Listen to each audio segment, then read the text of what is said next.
Elastic होने का मतलब अगर आप पार्टिकल्स को दबाएंगे तो वो अपनी ओरिजिनल शेप को गेन करेगा।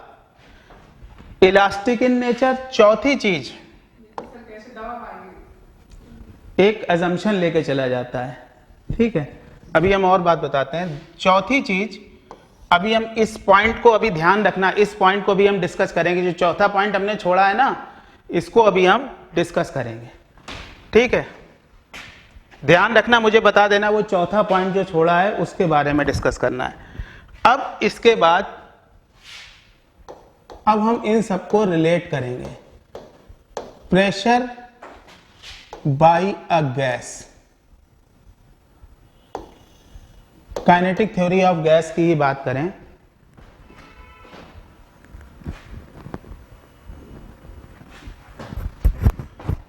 Pressure of a gas, gas pressure कैसे डालती है ना, गैस का प्रेशर का मतलब क्या होता है। अब जरा हम इसको देखेंगे। सपोज करिए कि मैंने एक गैस ली और उसको एक क्यूबॉइड टाइप का कंटेनर है, ये देखिए एक क्यूबॉइड टाइप का कंटेनर है, उसमें मैंने इस गैस को बंद कर दिया, ठीक। ये जो क्यूबॉइड है इसकी डायमेंशन मैंने लेंथ मान लो a ले ली, विड्थ ले ली b और हाइट ले ली, ठीक। अब देखो एक वॉल ये हो गई, ये वॉल, ये वॉल, ये वॉल, ये वॉल और इसके पीछे वाली वॉल, 6 वॉलें हो गई, टोटल 6 वॉल्स हो गई, 6 दीवारें हो गई। अच्छा, गैस के अगर हम पार्टिकल्स की बात करें जिन्हें हम मॉलिक्यूल्स कहते हैं, ठीक है, गैस के मॉलिक्यूल्स की जो वेलोसिटी होती है,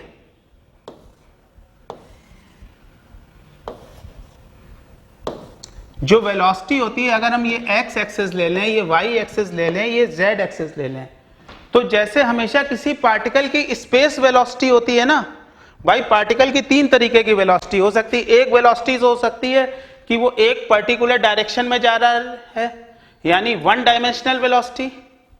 अगर वो पार्टिकल किसी प्लेन में मूव कर रहा है तो प्लेन में 2 एक्सिस होंगी, x और y, यानी 2 डायमेंशनल वेलोसिटी। और अगर वो स्पेस में जा रहा है, स्पेस में मतलब ऐसे जा रहा है, तो उसकी वेलोसिटी x एक्सिस में भी है, y में भी है और साथ ही साथ कहां है, z में भी। यानी अगर कोई पार्टिकल स्पेस वेलोसिटी से मूव कर रहा है तो उसकी वेलोसिटी के तीनों कंपोनेंट एग्जिस्ट कर रहे हैं, x, y एंड z। यानी गैस के जो मॉलिक्यूल्स हैं उनकी जो वेलोसिटी है उनके तीनों कंपोनेंट्स होंगे, कौन कौन से, ये देखिए, ये x कंपोनेंट vx, ये z कंपोनेंट vz और ये कंपोनेंट कौन सा हुआ, vy।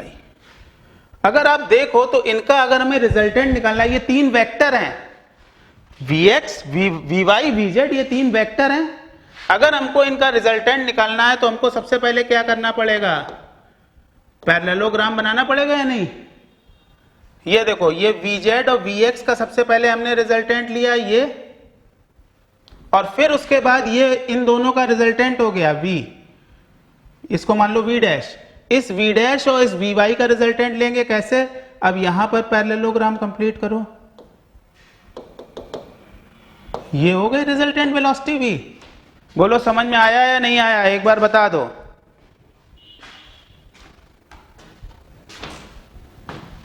बोलो, हेलो। यानी गैस के जो मॉलिक्यूल्स हैं वो स्पेस वेलोसिटी यानी 3D में कहीं भी मूव करेंगे, पक्का। अब जरा देखो यहां पर, यानी ये गैस का हमने वेलोसिटी वेक्टर डायग्राम बनाया और मैंने गैस को इस वेसल में भरा हुआ है। अब गैस के जो पार्टिकल्स हैं वो इधर भी मूव कर रहे होंगे, इधर भी मूव कर रहे होंगे, इधर भी मूव कर रहे होंगे, यानी उनका मोशन कैसा होगा, रैंडम होगा। स्पेस वेलोसिटी से जा रहे होंगे तो x, y, z तीनों डायरेक्शन में वेलोसिटी होगी। अगर ये गैस मॉलिक्यूल मूव करते करते किसी एक दीवार से जाके टकरा गए, ये दीवार है, ये वेसल की वॉल है, ये वॉल है, ये वॉल है, 6 वॉल हैं इस वेसल की। आप देख रहे हो क्यूबाइड टाइप का है, 6 वॉल हैं। अगर ये किसी भी वॉल से जाके टकराए और टकराने के बाद लौट के आए, क्योंकि इलास्टिक कोलिजन होगा, कोलिजन हुआ बॉल के साथ। कोलिजन कैसा हुआ? इलास्टिक कोलिजन हुआ। टकराया और टकरा के वापस आया, तो हमेशा एक मोमेंटम का चेंज आएगा या नहीं आएगा? ये मोमेंटम दीवार में इंपार्ट करेगा या नहीं करेगा? तो ध्यान रखो कि जैसे मान लो मैंने ये 2 दीवारें ले ली, एक वॉल ये, एक वॉल ये दोनों वॉल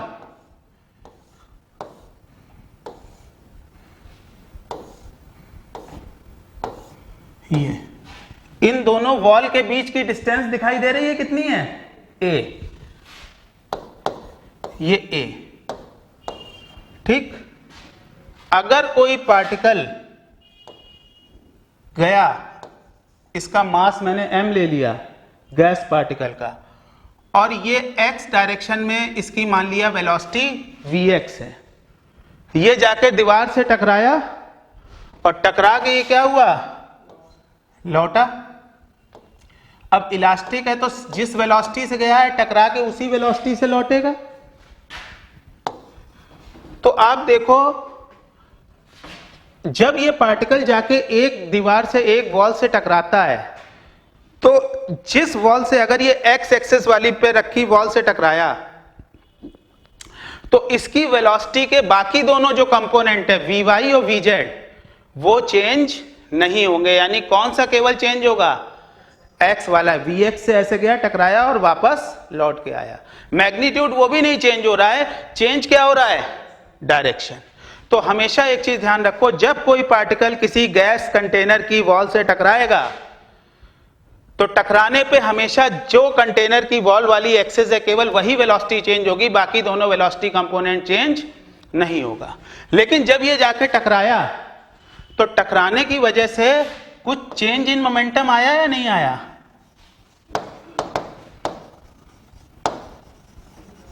वो चेंज इन मोमेंटम कितना हुआ? ये P1 मोमेंटम से गया और P2 से लौट के आया, तो चेंज इन मोमेंटम कितना हुआ? P2 माइनस P1 हुआ या नहीं हुआ? ठीक, ये हो गया डेल्टा V। यानी अगर ये mvx से लौट के आ रहा है, माइनस mvx, हम ये केवल मैग्नीट्यूड की बात कर रहे हैं, इसीलिए हम क्या लगा ले रहे हैं? मॉड। वरना तुम कहोगे ये तो माइनस x की तरफ लौट के आया, तो यहां माइनस mvx होना चाहिए, यहां पे क्या होना चाहिए? प्लस। तो वो माइनस 2 mvx हुआ, हम इसीलिए मैग्नीट्यूड की बात कर रहे हैं। मैग्नीट्यूड कितना हुआ हमारा? बताइए, यहां तक बात क्लियर है या नहीं? अरे पहले ये बताओ, बात क्लियर हो रही है मेरी या नहीं? ओके। यानी जब ये किसी दीवार से, ऐसे ही ये पार्टिकल x से टकराया, कोई पार्टिकल जाके y वाली दीवार से टकरा रहा होगा, कोई पार्टिकल z वाली दीवार से टकरा रहा होगा। अब जरा ध्यान देना, यहां पर ये चेंज इन मोमेंटम हुआ। अच्छा, अब तुम एक चीज देखो कि जैसे अगर मैंने ये वॉल ली थी x एक्सिस के साइड वाली वॉल, यही तो x एक्सिस थी, यही x एक्सिस थी। पार्टिकल यहां से गया, ऐसे टकराया और टकरा के लौट के आया, इन दोनों के बीच की डिस्टेंस कितनी थी? a थी। एक बार जब ये टकराया तो इसने मोमेंटम ट्रांसफर किया, ये जो चेंज इन मोमेंटम आया ये गया कहां? कोई चीज आके तुमसे टकराए और टकरा के वापस लौटे उसी वेलोसिटी से, तो तुम्हारे ऊपर कुछ इंपैक्ट आएगा या नहीं आएगा? वो चेंज इन मोमेंटम गया कहां? इसने मोमेंटम उस वॉल को ट्रांसफर किया या नहीं किया? है ना? वो दीवार पे फोर्स आया या नहीं आया? अब जरा तुम देखो, एक बार कोलिजन हुआ, ये vx वेलोसिटी से गया था, vx से लौटा, अगला कोलिजन होने में इसे कितना टाइम लगेगा? Time between 2 successive collision, between 2, अभी हम केवल सिंगल पार्टिकल की बात कर रहे हैं, time between two successive collisions. भाई एक कोलिजन हुआ, एक के बाद पार्टिकल क्या करेगा, पहले यहां तक जाएगा और फिर यहां से ये वापस आएगा, तभी तो टकराएगा। कि इसी दीवार की बात कर रहे हैं, हालांकि ये जाएगा यहां भी टकराएगा, लेकिन हम बात केवल किसकी कर रहे हैं, इसी दीवार की। इस दीवार पे ये कितना मोमेंटम ट्रांसफर कर रहा है। अब ध्यान देना, ये a डिस्टेंस गया और लौट के भी कितना आया, a डिस्टेंस आया, तो टोटल डिस्टेंस कितनी इसने ट्रेवल की, a प्लस a 2a। और ये चल किस स्पीड से रहा है, vx। तो इसके बीच, दो कोलिजन के बीच टाइम कितना होगा, ये चीज क्लियर है, ये चीज क्लियर है। एक बार बता दो यार, एक एक चीज बिल्कुल बात क्लियर रहनी चाहिए। अंजलि एक बार बता दो मुझे,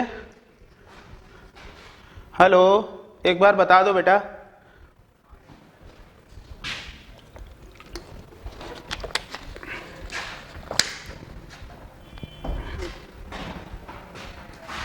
मैं ये कह रहा हूं अंजलि, जब कोई पार्टिकल दीवार से, जैसे ये पार्टिकल है, ये देखो ये x डायरेक्शन में मूव कर रहा है, ये जाके इस कंटेनर की वॉल से टकराया और टकरा के इलास्टिक कोलिजन है, तो ये ऐसे लौट के आया। तो इसके मोमेंटम में कुछ चेंज आया या नहीं आया, mvx से गया और वापस उल्टी डायरेक्शन में लौटा, यानी 2 mvx का चेंज आया। mvx से ऐसे जा रहा था, momentum is a vector quantity, और लौटा ऐसे, तो चेंज कितना हुआ, 2 mvx। 2 mvx का मोमेंटम चेंज हुआ। और अगर ये इसी वॉल की हम बात करें, तो ये पार्टिकल ऐसे टकराया, टकरा के ऐसे लौटा, लौट के ये a डिस्टेंस तक इस वॉल तक गया, फिर यहाँ टकराया और यहाँ से ये वापस लौट के ऐसे आया a डिस्टेंस। यानी टोटल अगला कोलिजन इसी दीवार की अगर हम बात करें, इसी वॉल की बात करें, तो दो सक्सेसिव कोलिजन के बीच टाइम इंटरवल कितना है, पार्टिकल को डिस्टेंस चलनी पड़ी 2a, और किस स्पीड के साथ चलनी पड़ी, vx के साथ।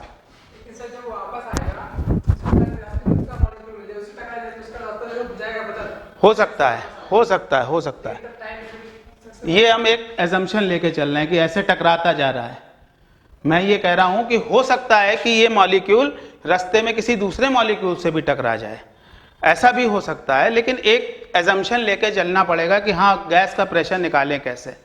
अब जरा तुम देखो, दो सक्सेसिव कोलिजन के बीच ये टाइम लग रहा है, तो number of collision in 1 second कितना हुआ, number of collision in 1 second. 1 second में कितना कोलिजन हुआ भाई, दो कोलिजन के बीच टाइम लग रहा है 2a अपॉन vx, तो 1 सेकेंड में कोलिजन कितना हुआ, 1 अपॉन, सही है, 1 अपॉन t, यही तो फ्रीक्वेंसी हुई। 1 सेकेंड में इतने ही तो कोलिजन हुए।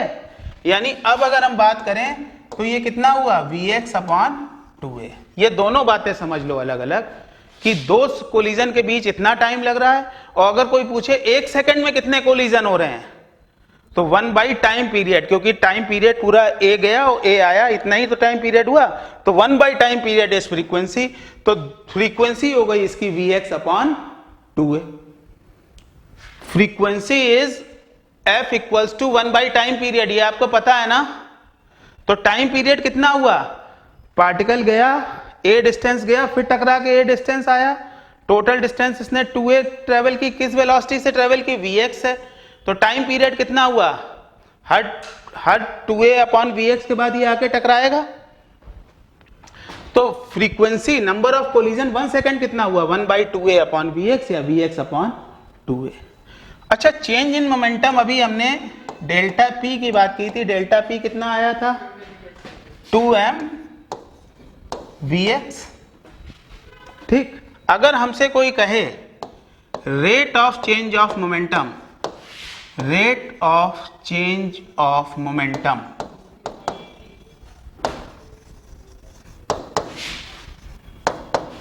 ठीक, एक पार्टिकल की, अभी बात एक पार्टिकल की हो रही है, एक ही तो जा रहा है, बार बार टकरा रहा है दीवार से, तो rate of change of momentum यानी delta p upon delta t। अब डेल्टा p तुम्हारा कितना है, 2mvx, और दो सक्सेसिव कोलिजन के बीच टाइम कितना लग रहा है, 2a upon vx। Delta T की value 2a upon vx, vx चला गया ऊपर, 2 से 2 cancel, rate of change of momentum कितना हुआ, delta P upon delta T बराबर M V X square upon A. ठीक है, this is rate of change of momentum. और ऐसा एक पार्टिकल तो नहीं होगा, ये तो हम एक पार्टिकल की बात कर रहे थे, ऐसे तो बहुत सारे पार्टिकल होंगे। तो total rate of change of momentum delta P total कितना हो गया, जितने एक्स डायरेक्शन में जाके उस दीवार से टकरा रहे हैं उन सबका समेशन हुआ या नहीं हुआ, यानी m अपॉन ए अगर हम कॉमन ले लें तो पहले पार्टिकल की स्पीड अगर हमने vx1 ले ली, दूसरे की क्या ले ली, vx2 एंड, समझ में आया, ये इन सबका समेशन होगा या नहीं होगा।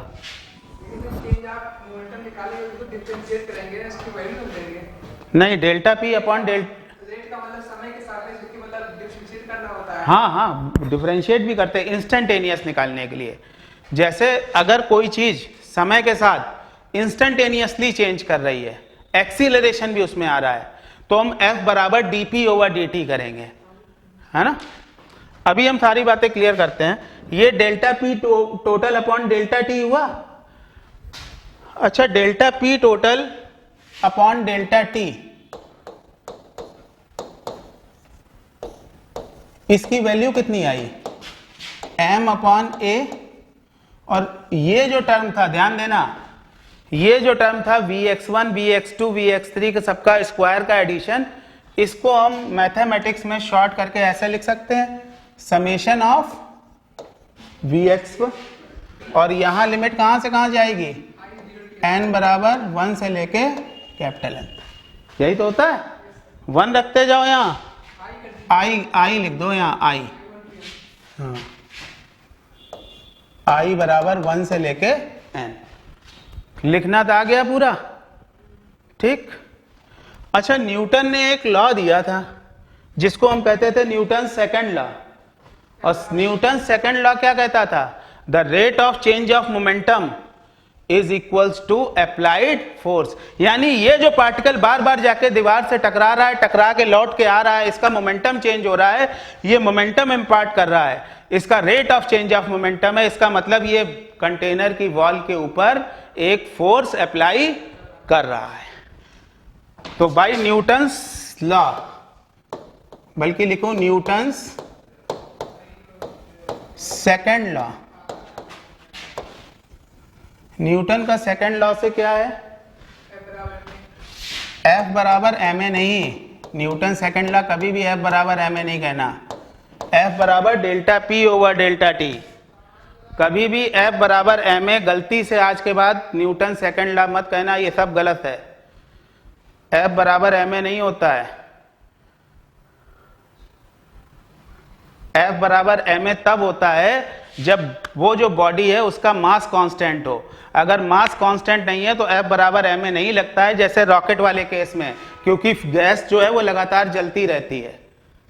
यहाँ गैस का मास कांस्टेंट हम बता रहे हैं, एक जनरल सही तरीका बता रहे हैं बोलने का, ठीक है। जैसे किसी से पूछो न्यूटन सेकंड लॉ क्या होता है, तुरंत कहता है F बराबर ma, हमेशा सही तरीका ये नहीं, the rate of change of momentum is equals to applied force, ये सेकंड लॉ है।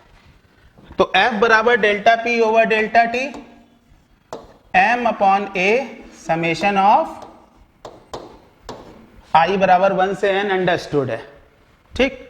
अच्छा, ये बात तो हो गई x डायरेक्शन में, केवल जो x डायरेक्शन की वॉल पे फोर्स अप्लाई हो रहा है।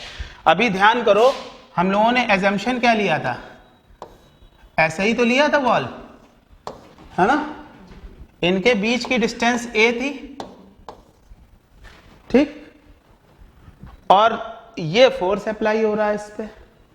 अच्छा, दूसरी चीज, ये पार्टिकल बार बार, ये सारे पार्टिकल जा जाके इन दीवारों से टकरा रहे हैं, टकराने की वजह से ये मोमेंटम इंपार्ट कर रहे हैं, मोमेंटम इंपार्ट करने का मतलब rate of change of momentum force apply कर रहा है, और हमेशा जो प्रेशर होता है, प्रेशर P, P बराबर होता है फोर्स पर यूनिट एरिया, सभी को पता है फोर्स पर unit area is pressure.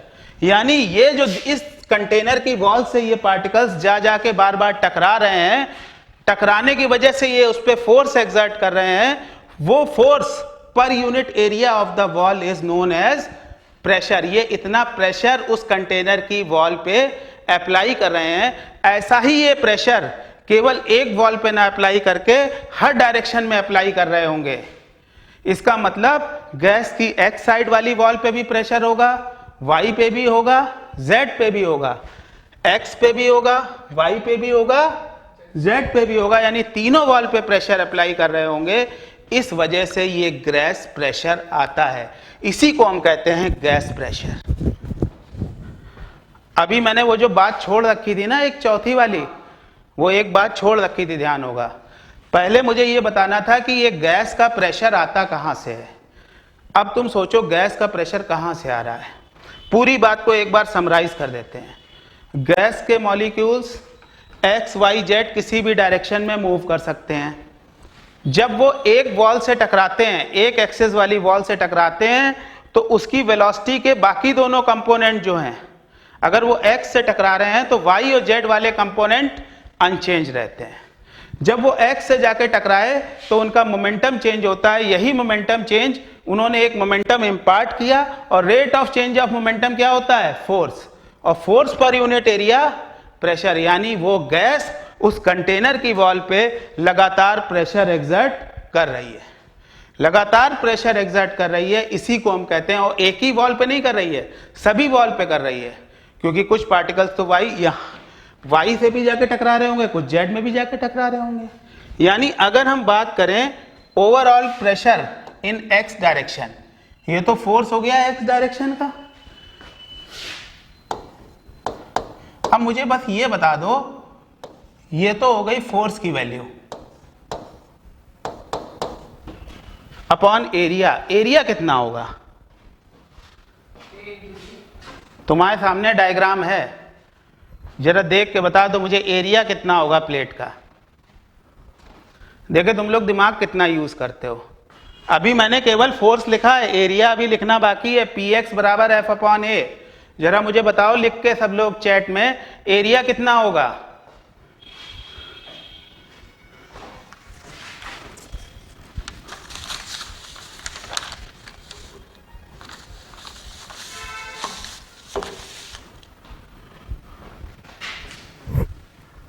Area कितना होगा बताइए?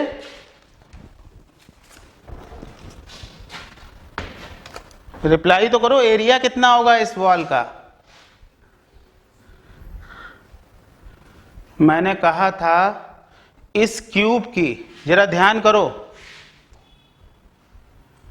यार, इसकी पहले वाली स्लाइड ना, इसको डिलीट कर दिया करो, बड़ी दिक्कत होती है। अब देखो 25 स्लाइड पूरी भरने पे आ गई, अभी क्लास आधी भी नहीं हुई। मैंने पहली ही स्लाइड में आपको बताया था, जब मैं बता रहा था, ये देखो, ये मैंने कहा था, मैंने जो क्यूबिकल वेसल लिया है, ये ए इसकी डायमेंशन, ये बी और ये सी। अब ध्यान रखो, अगर ये दोनों मैंने सक्सेसिव कोलिजन के बीच 2a डिस्टेंस लिया था या नहीं लिया था, तो ये बी, तो ये साइड भी कितनी हो गई? बी। अच्छा ये सी है, तो ये भी कितना हो गया? यानी एरिया इस फेस की अगर हम बात करें तो इसकी लेंथ है बी, हाइट है सी, तो एरिया कितना हो गया? बोलो समझ आया या नहीं आया? बोलो। बिल्कुल सही, जिन लोगों ने बीसी आंसर बताया है बिल्कुल ठीक है। यानी फोर्स की वैल्यू तो हमने ये लिखी थी, अपॉन एरिया, उस एरिया की वैल्यू हो गई बीसी।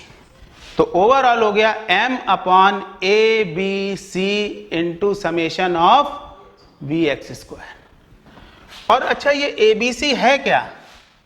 ये एबीसी क्या है? ये वॉल्यूम ही तो है। अरे क्यूबॉइड का एरिया क्या होता है? Length into width into height, ये वॉल्यूम ही तो है। तो यानी इस प्रेशर को हम ऐसे भी तो लिख सकते हैं, P X equals to M upon V, M upon V summation of I लिख दो, ठीक है। ये तो हो गया इसकी बात। अच्छा, टोटल प्रेशर केवल x की वजह से तो नहीं होगा। टोटल प्रेशर, ये तो केवल x वालों की बात की है हमने। कुछ जा रहे होंगे मॉलिक्यूल्स y वाली दीवार से भी टकरा रहे होंगे, कुछ z वाली दीवार से भी टकरा रहे होंगे, लेकिन जो y की दीवार से टकरा रहे होंगे वो कितना प्रेशर एग्जर्ट कर रहे होंगे? Py equals to m upon, उसमें बस m अपॉन b हो जाएगा, लेकिन एरिया हो जाएगा AC। तो फिर से ABC हो गया, यानी मास पर unit volume into Vy square. और इसी तरह Z में भी जाके टकरा रहे होंगे, Pz बराबर m upon v summation of. देख लीजिए एक बार तीनों इक्वेशन आपको समझ में आई हैं या नहीं आई हैं?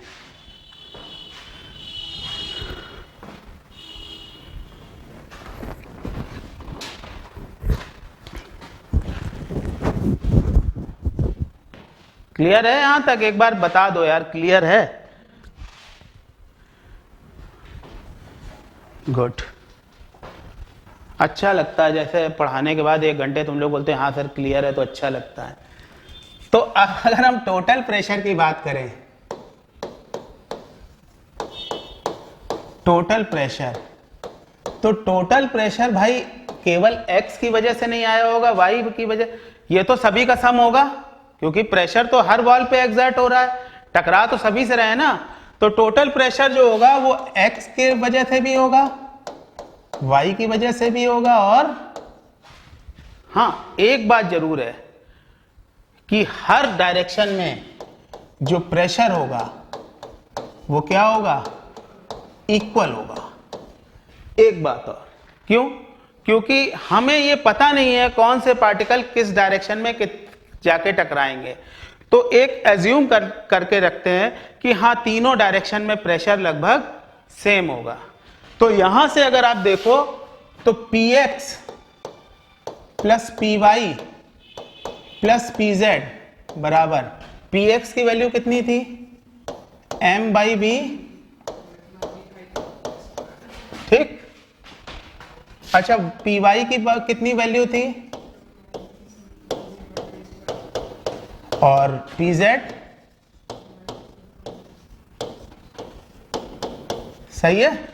अगर हम इन तीनों को कंबाइन करें तो यहां पर देखो Px, Py, Pz सबकी वैल्यू P है, तो 3P हो गया या नहीं? 3P इक्वल्स टू m/v, ये तो कॉमन ले लिया, समेशन में क्या हो गया? Vxi स्क्वायर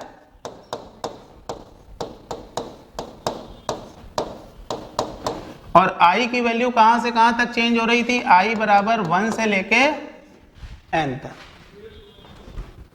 अरे कहीं से कहीं ले लो यार, 1 से लेके n है ना। अब जरा देखो तुम, 3p बराबर m/v, जरा देखना इसका एक्सपेंशन देखना समेशन का। सबसे पहले अगर हम बात करें अगर हम एक्सपेंड करना शुरू करें, bx1 का स्क्वायर आएगा, यहां से क्या आएगा और यहां से क्या आएगा? अच्छा ये तो हो गया एक टर्म। जब हम i बराबर 2 रखेंगे, 2 रखेंगे, तो क्या आएगा? vx2 स्क्वायर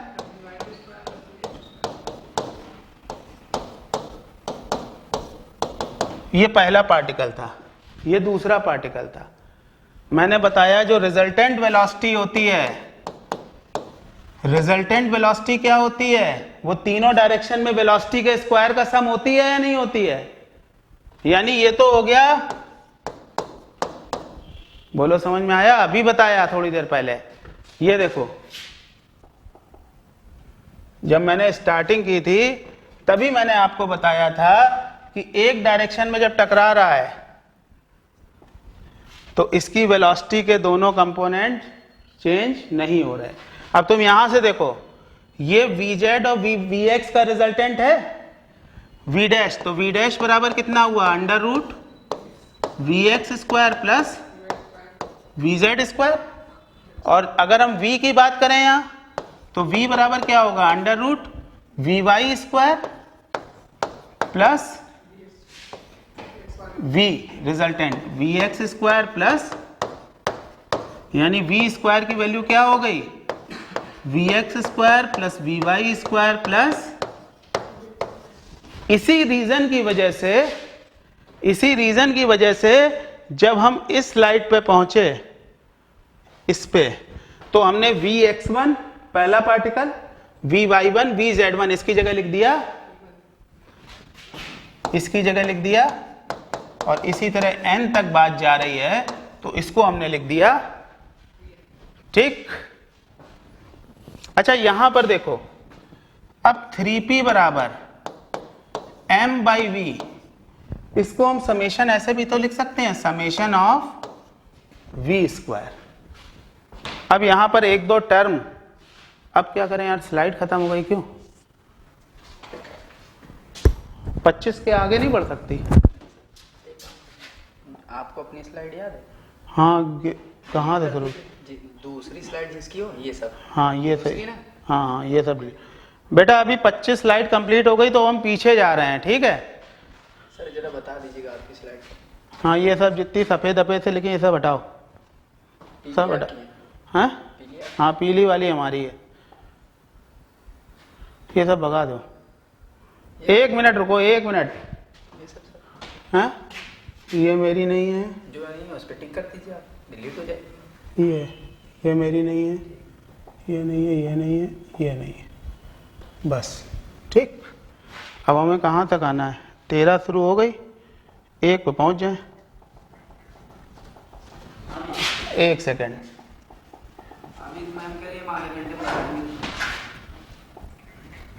यहां तक बात क्लियर है? पहले एक बार इतनी बात बता दो मुझे, फिर मैं आगे बढ़ूं। एक बार प्लीज रिप्लाई कर दो, पसीना निकल आया, अब रिप्लाई तो कर दो कम से कम यार। उधर, हाँ उधर से नहीं, मतलब हम उधर छुए नहीं, हाँ समझ नहीं, हाँ ठीक।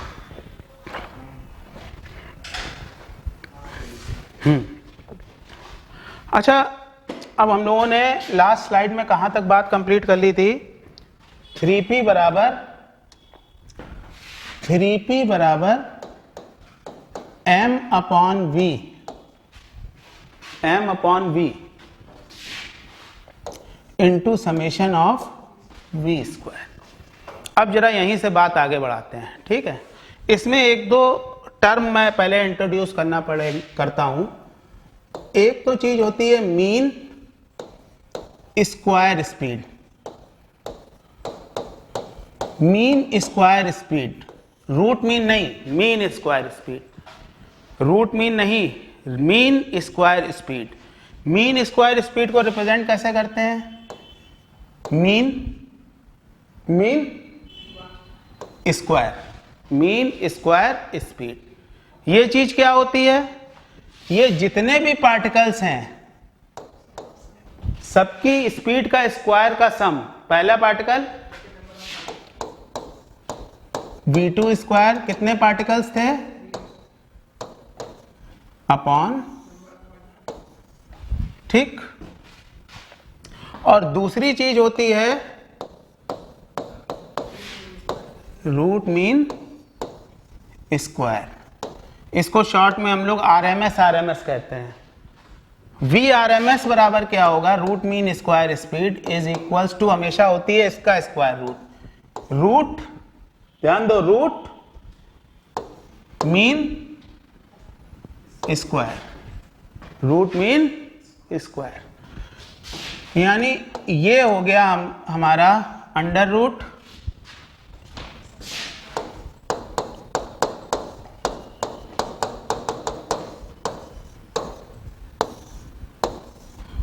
ठीक। अब जरा तुम देखो, यहां पर देखो, अगर मैं इस मीन स्क्वायर को देखूं, इस इक्वेशन को ध्यान से देखना, v1 square plus v2 square से लेके vn square equals to, n को इधर ले आओ तो n इंटू, हुआ या नहीं, और यहां पर ये टर्म है क्या, यही तो समेशन ऑफ वी स्क्वायर है या नहीं है? आई बराबर 1 से लेके n, यही तो summation of V I square है। अगर हम बात करें तो ये एन बी स्क्वायर के बराबर है, ये वैल्यू हम ऊपर रख सकते हैं। जब हमने ये वैल्यू ऊपर रखी 3p equals to m upon v, और समेशन ऑफ v स्क्वायर की जगह हमने रख दिया n इंटू सॉरी क्लियर। अब जरा ध्यान देना, एक सेकंड, अब जरा ध्यान देना। अगर मैं मान लूं each particle, each molecule of gas, each molecule of gas का मास है m, गैस के हर मॉलिक्यूल का मास क्या है? स्मॉल m, और नंबर ऑफ मॉलिक्यूल्स हैं n है नंबर ऑफ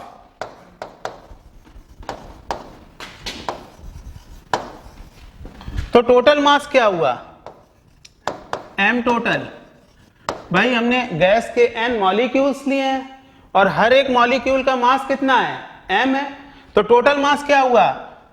एक पार्टिकल का मास m और टोटल नंबर ऑफ मॉलिक्यूल्स कितने लिए हैं? Capital M, m into n। सही है। यहां से अगर तुम देखो इस रिलेशन को हम यूज करेंगे बार बार, इस रिलेशन को, इसको अंडरलाइन कर लो, ठीक। इस रिलेशन को हम बार बार यूज करेंगे। अब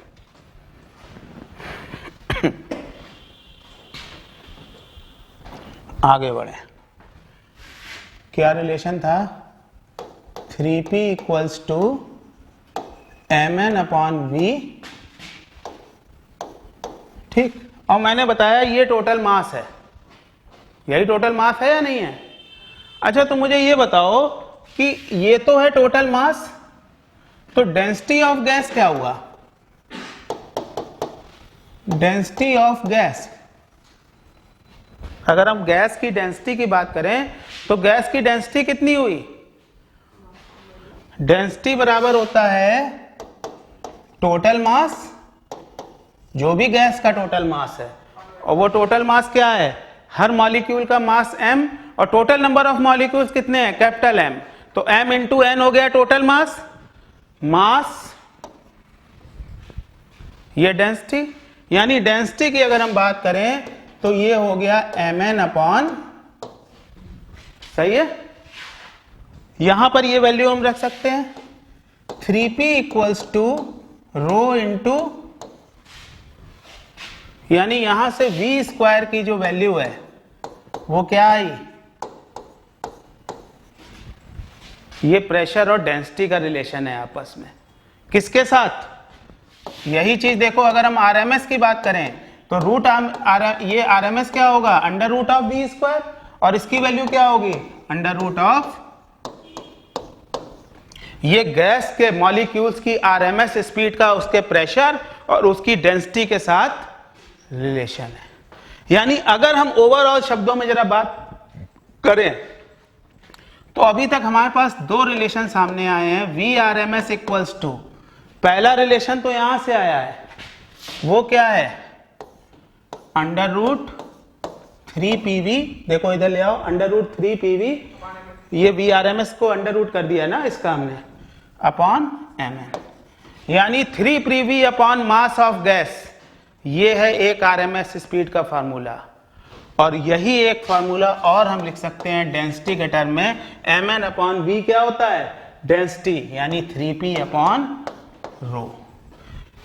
यहां से एक चीज निकल के आती है सामने, जरा ध्यान दे देना, ध्यान देना इधर, एक चीज निकल के आती है सामने कि अगर तुम प्रेशर को देखो, चलो अभी इसको अभी डिस्कस करते हैं, फिलहाल मुझे थोड़ा इसमें और आगे बढ़ने दो। वी आर एम एस बराबर under root 3pv upon M N, और दूसरा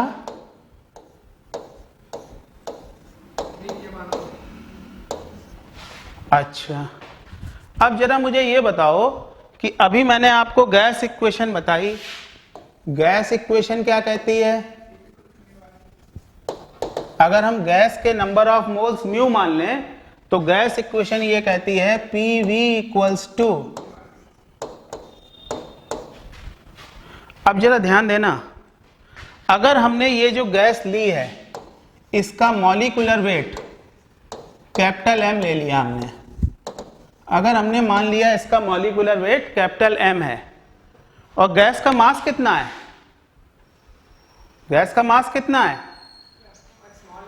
भाई, अच्छा स्मॉल m मास हो गया, भूल गए सब, कहाँ स्मॉल m हो गया, गैस के हर मॉलिक्यूल का मास स्मॉल m था और टोटल नंबर ऑफ मॉलिक्यूल्स कितने थे n, तो टोटल मास गैस का कितना हुआ, ये मास ऑफ गैस है।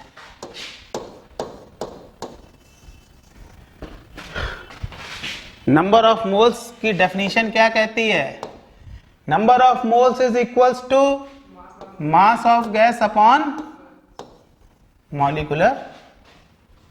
यहां से तुम ये रिलेशन उठा के रख सकते हो, PV बराबर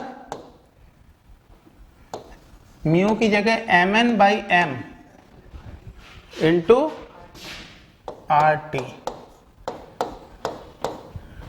ठीक, ये वैल्यू उठा के तुम PV की जगह रख सकते हो। अभी देखो यहां पर हमने क्या पढ़ा है, ये पिछली इक्वेशन देखो जरा, PV इक्वल्स टू 1/3, यहां से देखो इस इक्वेशन को देखो, 3P बराबर Mn/V इंटू V स्क्वायर था या नहीं, यहां से अगर तुम देखो तो PV बराबर क्या हुआ, V को उधर ले जाओ, 3 को इधर ले आओ, 1/3 Mn, सही है, देख लो एक बार रिलेशन, इसी चीज को हम यूज करेंगे। P इक्वल्स टू क्या था 1/3 Mn इंटू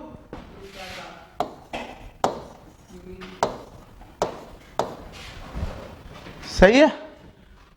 अब जरा देखो PV की वैल्यू ये भी है, PV की वैल्यू ये भी है, ये दोनों वैल्यू आपस में बराबर होंगी, जब बराबर हुई दोनों वैल्यू तो Mn/m into R into T, पहली PV की वैल्यू ये थी और दूसरी PV की वैल्यू क्या है 1/3 Mn, Mn से Mn कैंसिल, V स्क्वायर बराबर क्या आया 3RT/m कैपिटल M, और RMS वैल्यू क्या होती है under root of mean square value, यानी √3RT/m। RMS स्पीड का एक और फार्मूला भी आया नहीं आया, लेकिन इस फार्मूले ने हमको एक बात बताई, और वो बात ये बताई कि RMS स्पीड जो है वो टेम्परेचर के स्क्वायर रूट के डायरेक्टली प्रोपोर्शनल है, और साथ ही साथ जो RMS स्पीड है हमारी वो उसके मॉलिक्यूलर वेट के स्क्वायर के इनवर्सली प्रोपोर्शनल है। इसका मतलब ये बात मैं पहले भी कर चुका हूं, जैसे जैसे तुम टेम्परेचर बढ़ाते जाओगे गैस का, उसके मॉलिक्यूल्स की स्पीड बढ़ती जाएगी क्योंकि एनर्जी बढ़ेगी। अभी एनर्जी से भी इसका रिलेशन देखेंगे। और साथ ही साथ गैस जितनी भारी होगी, भारी होने का मतलब उसका मॉलिक्यूलर वेट जितना ज्यादा होगा उसकी RMS स्पीड उतनी ही कम होती जाएगी। हल्की गैस के मॉलिक्यूल्स ज्यादा तेजी से भागेंगे, भारी गैस के मॉलिक्यूल्स कम तेजी से भागेंगे। क्लियर है यहां तक बात? प्लीज रिप्लाई करते रहते हो ना तो एनर्जी बनी रहती है मेरी। अरे सब तुम्हें PDF बना के मोबाइल भेज देंगे। चलो नोट कर लेना, बाद में कर लेना, कोई दिक्कत नहीं, बाद में कर लेना। हमें क्या, हम पढ़ा के चले जाएंगे, रात भर नोट करो, क्या दिक्कत, यहीं सो जाओ। चलो चलो मजाक कर रहा हूँ। तो यहाँ से अब हमारे पास 3 रिलेशन पहुंच गए। VRMS इक्वल्स टू √3PV/Mn, एक बात, दूसरी बात under root 3p upon rho, दूसरी बात, और तीसरा रिलेशन पहुंचा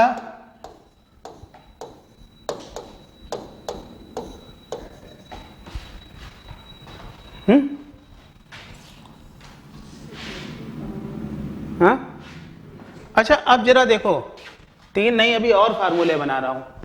अब जरा देखो, अभी हम लोगों ने एक चीज पढ़ी थी कि जो गैस कांस्टेंट है R बराबर होता है Na मतलब Avogadro number into Boltzmann constant, है ना?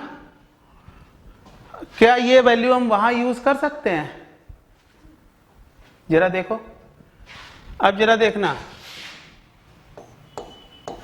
यहां पर ये वैल्यू रखी Vrms equals to under root 3, R की जगह रख दिया हमने Na into K into T upon capital M। अब जरा देखना, मैं एक टर्म लिख रहा हूं, जरा तुम लोग समझने की कोशिश करना। मैं वो टर्म लिख रहा हूं small m is equals to capital M upon Na। जरा ये बताओ, ये बात समझ में आई या नहीं आई? Small m equals to, yes yes yes yes Harsh, अभी बेटा सारी बातें एक बार, सारे फार्मूले आ जाए तो हम सारी चीजें एक बार समराइज कर दें। हर्ष ये बताओ, ये जो मैंने इक्वेशन लिखी है ये समझ में आई या नहीं आई? पक्का? भाई आप देखो मैं क्या कह रहा हूं, मैं फिर जिन लोगों को नहीं आई मैं उनको बता देता हूं। मुझे पता है कि जो मॉलिक्यूलर वेट, अगर हम एक पूरा मॉलिक्यूलर वेट लें तो उसमें नंबर ऑफ एटम्स कितने होते हैं? अवोगाद्रो नंबर ही तो होता है Na, यानी Na एटम्स का वेट कितना है? m है। तो एक एटम का वेट कितना होगा? एक एटम मतलब एक मॉलिक्यूल, और एक मॉलिक्यूल का मास हमने स्मॉल m ही तो लेके चला था। तो यहां से देखो तो Vrms बराबर अंडर रूट 3kT तो हमने ऐसा ही लिखा, और m बाई Na की वैल्यू हमने क्या लिख दी? Small m। यानी ओवरऑल अगर RMS स्पीड को तुम्हें ध्यान रखना है तो तुम्हारे पास अब 4 फार्मूले हैं। वो 4 फार्मूले कौन कौन से हैं? Under root 3pv upon mn, दूसरी चीज, और तीसरी चीज 3RT अपॉन कैपिटल M।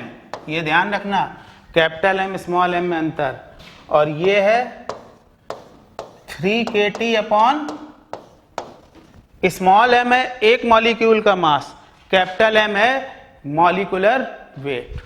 ये 4 बातें हैं निकल के आई। इन 4 बातों से तुम हर चीज का रिलेशन देख सकते हो।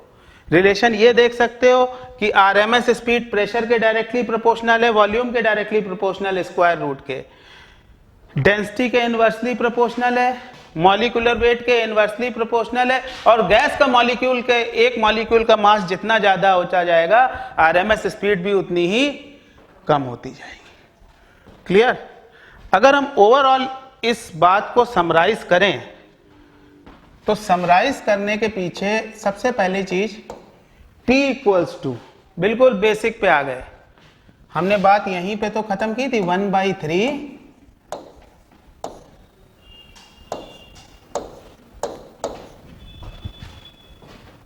यही फार्मूला तो निकाला था, यहीं से हम आरएमएस स्पीड के फार्मूले बनाना शुरू किए थे, और वो फार्मूले हमने ऐसे बनाते गए थे, देखो लगातार यूं बनाते गए थे। ठीक है, अब जरा देखो यहां पर प्रेशर जो है किन किन बातों पे डिपेंड कर रहा है। प्रेशर जरा देखना, अभी हमने Vrms की वैल्यू कितनी पड़ी? Under root. अब जरा पूरी बात समराइज कर रहा हूं, पूरा कंसेप्ट यहां से क्लियर होगा। अब वो कंसेप्ट ये कहता है कि P equals to 1/3 mn upon volume, और v स्क्वायर की वैल्यू कितनी होगी 3RT/me तो होगी या नहीं, है ना। अब जरा देखना, मेरी बात समझना, मैं क्या समझाने की कोशिश कर रहा हूं। मैंने बिल्कुल स्टार्टिंग जब की थी तो मैंने ऐसे एक कंटेनर लिया था ABC डायमेंशन का, है ना, और मॉलिक्यूल जाके टकरा रहा था, लौट रहा था, यहीं से तो बात शुरू की थी मैंने। जब मैंने यहां से बात की तो मैंने कहा था प्रेशर वो है जब ये मोमेंटम यहां से चेंज होगा, उसकी वजह से फोर्स एक्सर्ट करेगा, और फोर्स पर यूनिट एरिया क्या है दीवार पे, प्रेशर है, यही बात की थी। अब जरा देखो प्रेशर किन बातों पर डिपेंड कर रहा है। पहली चीज तो pressure is directly proportional to mn। Interpretation बता रहा हूं प्रेशर का। mn क्या है, गैस का मास, m मॉलिक्यूल का मास, यानी गैस का मॉलिक्यूल जितना भारी होता जाएगा, जितना उसका मास ज्यादा होता जाएगा, उतना ही उसका मोमेंटम बढ़ेगा। मोमेंटम बढ़ेगा तो चेंज इन मोमेंटम बढ़ेगा, क्योंकि चेंज इन मोमेंटम 2mvx है।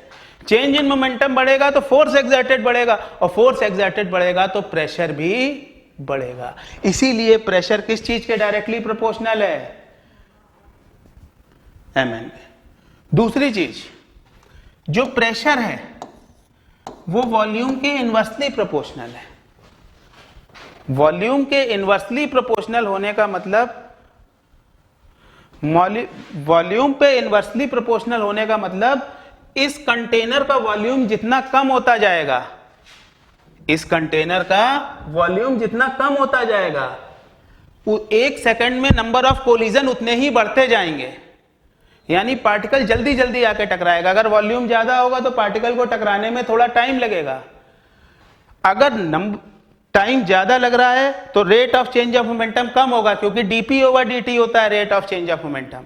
अगर ये टाइम कम हुआ, वॉल्यूम कम हुआ तो डायमेंशन कम हुई, डायमेंशन कम हुआ तो टाइम कम हुआ, टाइम कम हुआ तो जल्दी जल्दी आके टकराएगा, यानी ज्यादा से ज्यादा मोमेंटम जल्दी जल्दी इंपार्ट करता रहेगा। इसका मतलब वो जल्दी जल्दी मोमेंटम इंपार्ट करेगा तो प्रेशर भी बढ़ेगा या नहीं बढ़ेगा। और तीसरी चीज, pressure is directly proportional to temperature. Obvious सी बात है, जैसे जैसे तुम टेम्परेचर को बढ़ाओगे, गैस के मॉलिक्यूल्स ऊट पटांग ढंग से तेजी से भागने लगेंगे। तेजी से भागेंगे, उनकी वेलोसिटी बढ़ेगी, उनकी वेलोसिटी बढ़ेगी, वो जल्दी ज्यादा वेलोसिटी से जाकर दीवार से टकराएंगे, ज्यादा वेलोसिटी से टकराएंगे तो ज्यादा मोमेंटम इंपार्ट करेंगे, तो प्रेशर भी बढ़ेगा।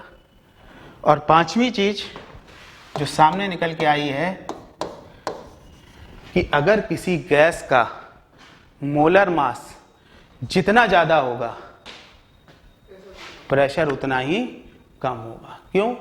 क्योंकि वो बेचारा उतनी स्पीड लेके ही नहीं चल पाएगा। समझ रहे हो?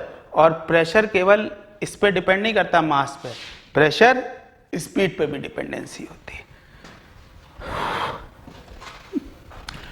अब जरा तुम देखो इधर, हर्ष, अब तुम अपनी बात, तुम्हारी बात।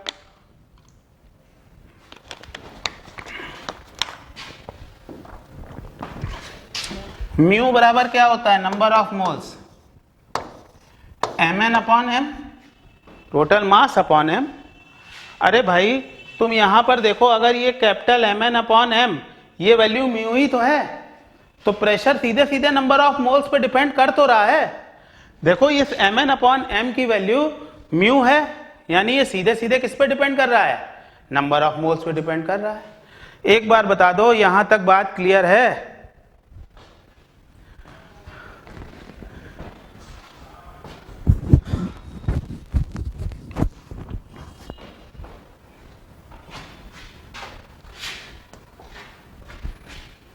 ओके, प्रेशर पे पहुंच गए हम लोग, है ना। अब एक दो चीजों की और बात करते हैं। वो चीज क्या है, अभी तक हमने केवल एक ही दो चीजों की बात की। हमने माइक्रोस्कोपिक क्वांटिटी जब कहा था। अब जरा तुम देखो, हाँ एक चीज और बताना भूल गया, ये जो सब इक्वेशन है, ये जो सब इक्वेशन है, ये क्या कर रही है, ये माइक्रोस्कोपिक क्वांटिटी इसको किससे रिलेट कर रही है, मैक्रोस्कोपिक। ये भी मैक्रोस्कोपिक। केटीजी का काम ही तो यही है। केटीजी करता क्या है, मैक्रोस्कोपिक क्वांटिटी को माइक्रोस्कोपिक क्वांटिटी से, यानी तुम मुझे देखकर ये मत समझो कि केवल मोटा है तो कुछ आता जाता नहीं है ऐसे, मेरे साथ रहना पड़ेगा ना, चेक करना पड़ेगा ना, तभी तो मैक्रोस्कोपिक को माइक्रोस्कोपिक से। अब कोई कहते हैं कि यार ये तो यार मोटा आदमी है, इसकी बुद्धि भी मोटी होगी, तो ये तो कोरिलेशन नहीं हुआ ना। हाँ, मैंने एक पॉइंट छोड़ दिया था, वो पॉइंट चला कहाँ गया यार, बहुत पीछे चला गया क्या, कहाँ था वो पॉइंट? एक पॉइंट छोड़ दिया था मैंने। अरे नहीं यार, यहाँ नहीं था।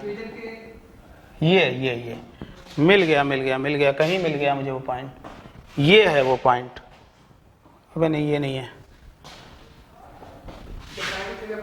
अरे छोड़ो यार, मैं इतना पीछे नहीं जा सकता, मैं तुम्हें बता देता हूँ वो पॉइंट क्या है। वो पॉइंट मैं एक बार देख लेता हूँ, 1 मिनट का समय दो बस, मैं एक बार देख लेता हूँ। मैंने वो पॉइंट कहीं छोड़ा तो था, वो मिल क्यों नहीं रहा है? ये मिल गया, यहीं छोड़ा था। चौथा पॉइंट मैंने छोड़ा था, वो क्या था वो अब मैं तुम्हें बताता हूं।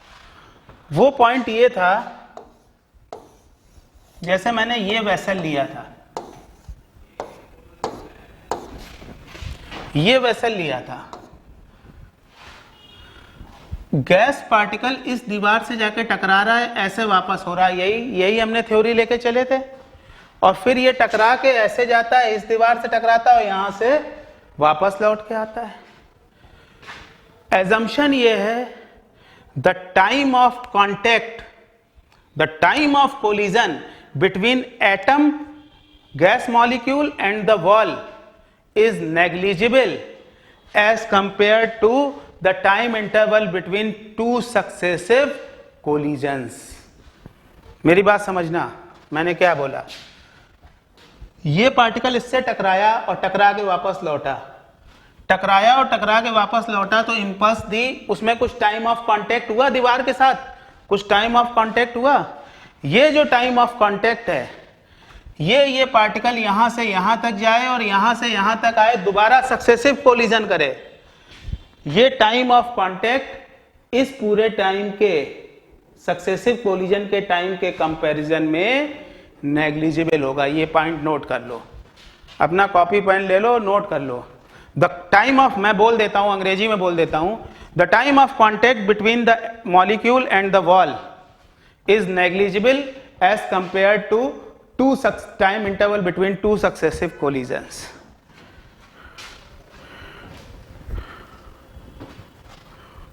बेटा बताऊंगा हर्ष, मैं धीरे धीरे सारी चीजों पे आ रहा हूं।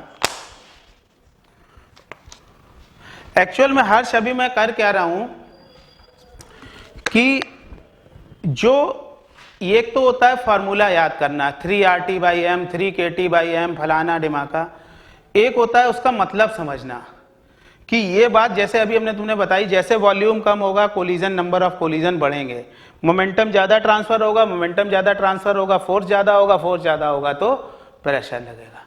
अभी हम मिक्सचर की भी बात करेंगे।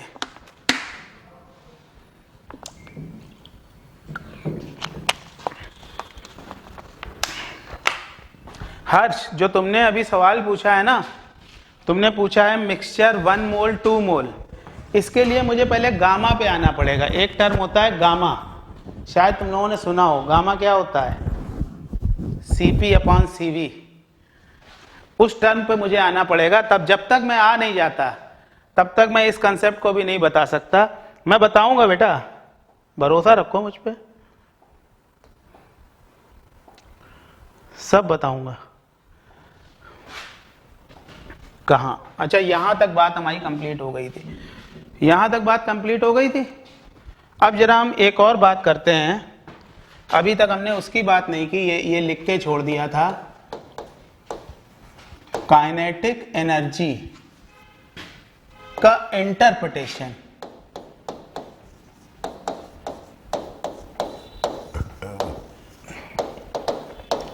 काइनेटिक एनर्जी का इंटरप्रिटेशन। अच्छा, ये जो हमने तुम्हें बताया था ये प्रेशर का इंटरप्रिटेशन था कि प्रेशर को हम कैसे इंटरप्रिटेट करें। एक फार्मूला हमारे सामने है, उसको देख के हम कह सकते हैं हाँ ये इसके डायरेक्टली प्रोपोर्शनल है, ये इसके इनवर्सली प्रोपोर्शनल है, ये है वो है, और लेकिन हमें उसका मतलब नहीं समझ में आ रहा।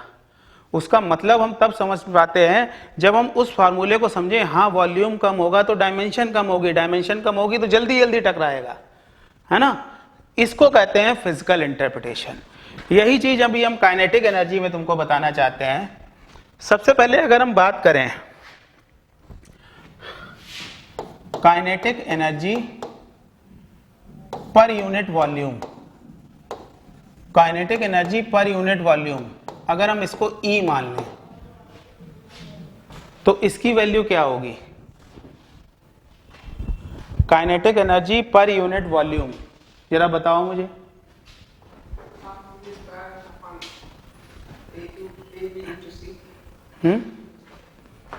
भाई काइनेटिक एनर्जी क्या होता है?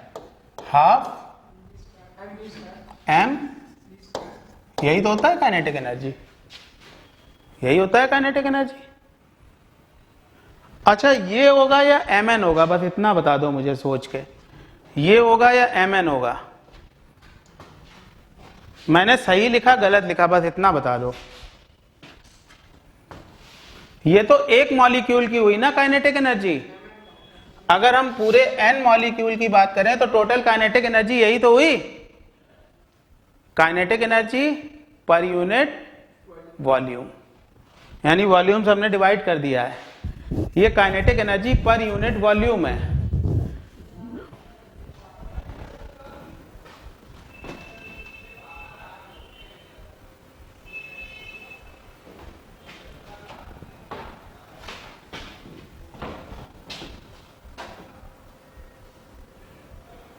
अरे नहीं नहीं नहीं, हर्ष हर्ष हर्ष हर्ष, मैं ये नहीं कह रहा था, मैं ये नहीं कह रहा था, तुमने मेरी बात गलत तरीके से ली। वो मैं ये कह रहा था मोलर मास, अब जैसे आरएमएस, हर्ष मेरी बात सुन लो, हर्ष मेरी बात सुन लो, मैं ये कह रहा हूं कि जो मोलर मास है उस पे आरएमएस स्पीड की डिपेंडेंसी होगी। मैं बार बार ये बोल रहा हूं, ठीक है? तुमने पता नहीं मेरी बात को किस सेंस में ले लिया। अच्छा, एक चीज, mn upon V, mn into V square. अच्छा, v की वैल्यू क्या होती है? अगर हमने इसको E ले लिया, E equals to 1/2 mn into V square की वैल्यू क्या है? वी स्क्वायर की वैल्यू क्या है? ध्यान करो, 3pv अपॉन, ध्यान करो, अभी तो फार्मूला बताया है, 3pv upon mn, under root 3pv upon mn, अभी तो बताया है। अभी तो ये टोटल एनर्जी की बात कर रहे हैं। इस वॉल्यूम को अगर इधर ले आओ तो kinetic energy per unit volume हुई या नहीं हुई? अगर हमने टोटल एनर्जी E ली थी तो kinetic energy per unit volume E/V हुई या नहीं हुई? Is equals to 3/2p। ये क्या है तुम्हारा? KE पर यूनिट वॉल्यूम, और ये किसके बराबर है? 3/2p। या हम इसको ऐसे लिख सकते हैं, P equals to 2/3 KE of,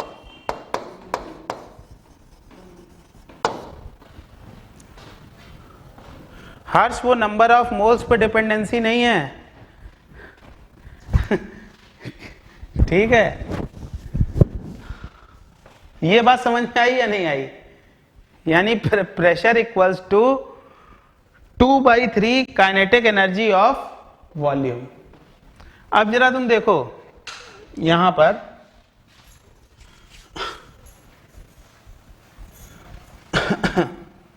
आगे बढ़े, काइनेटिक एनर्जी की बात करें पर यूनिट वॉल्यूम, ये कितनी आई? 3/2p। क्या हम इसको टेम्परेचर के टर्म्स में रिलेट कर सकते हैं? हम इस काइनेटिक एनर्जी को टेम्परेचर के टर्म्स में लेके आना चाहते हैं। देखो कैसे कर सकते हैं। Kinetic energy equals to,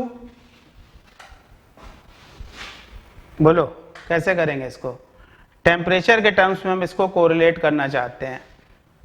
P equals to 2/3 या E इक्वल्स टू 3/2P आ गया है। अब हम इसको टेम्परेचर के टर्म में रिलेट करना चाहते हैं। PV इक्वल्स टू nRT लगाओ, जरा लगाओ, इसको हटा दें पहले। वॉल्यूम को वो करने का मतलब है ना, और P बराबर mu PV equals to RT। Mu RT, ठीक। PV, P बराबर क्या हुआ, इस चीज को हम वहां रिलेट कर सकते हैं। जरा देखो, ये वैल्यू रख दो, KE पर यूनिट वॉल्यूम बराबर क्या होगा 3/2 इंटू P की जगह,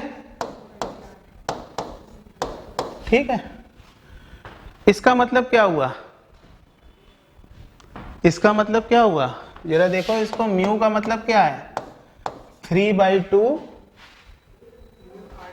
म्यू की वैल्यू क्या है small m into capital M upon capital M into volume into RT, सही है। अब जरा देखना kinetic energy per unit volume,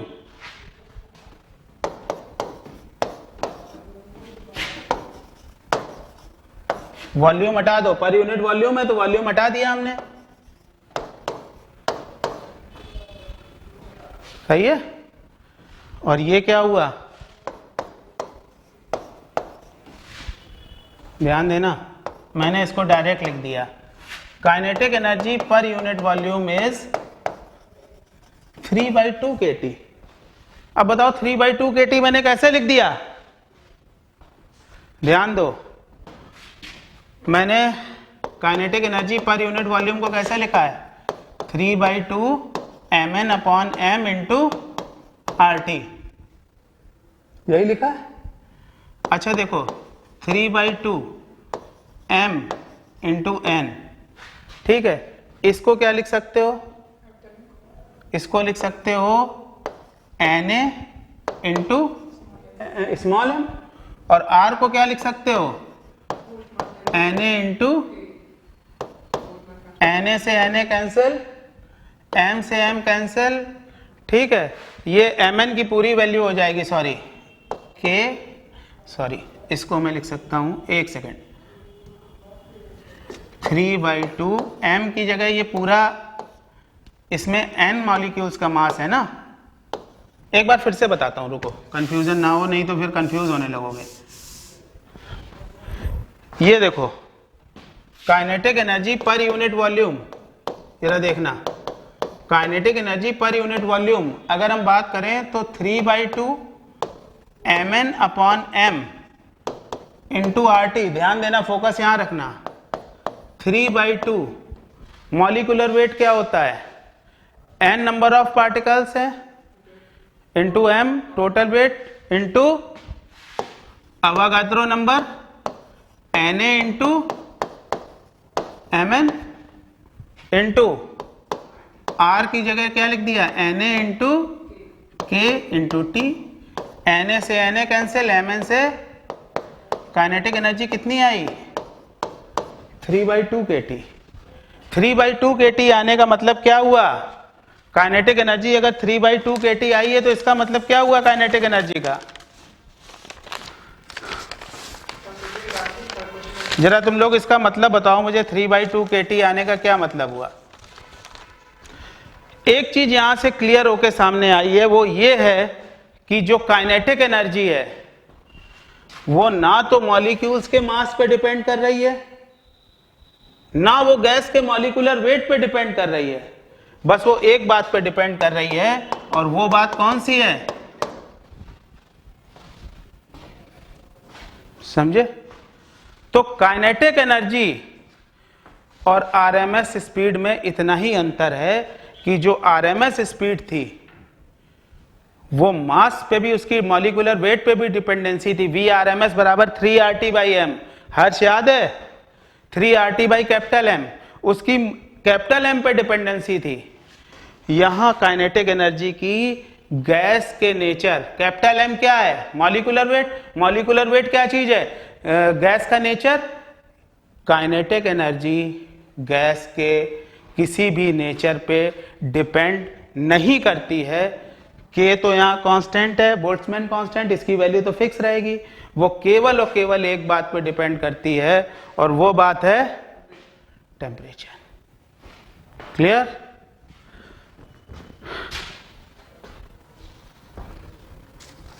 total energy में बेटा एक अलग चीज है, वो उसमें पोटेंशियल एनर्जी भी आएगी, वो एक अलग चीज है, उसको हम इंटरनल एनर्जी में ले जाएंगे। हर टोटल एनर्जी एक अलग चीज है।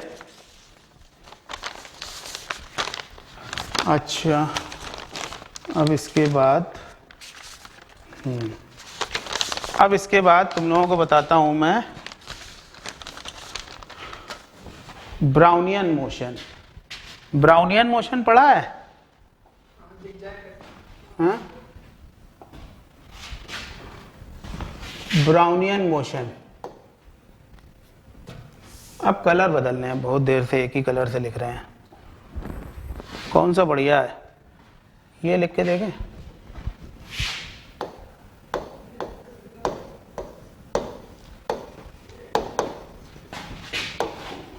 ब्राउनियन मोशन को भी जो एक्सप्लेन किया गया ना, वो काइनेटिक थ्योरी ऑफ गैस से ही एक्सप्लेन किया जा सका। रॉबर्ट ब्राउन, जो साइंटिस्ट का नाम था, ब्राउनियन नहीं था, वो तो ब्राउन थे तो ब्राउनियन बोलने लगे।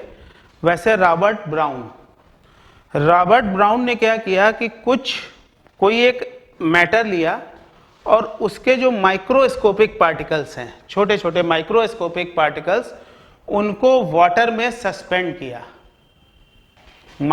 किसी एक मैटर के माइक्रोस्कोपिक पार्टिकल्स को कहाँ सस्पेंड किया? वाटर में सस्पेंड किया।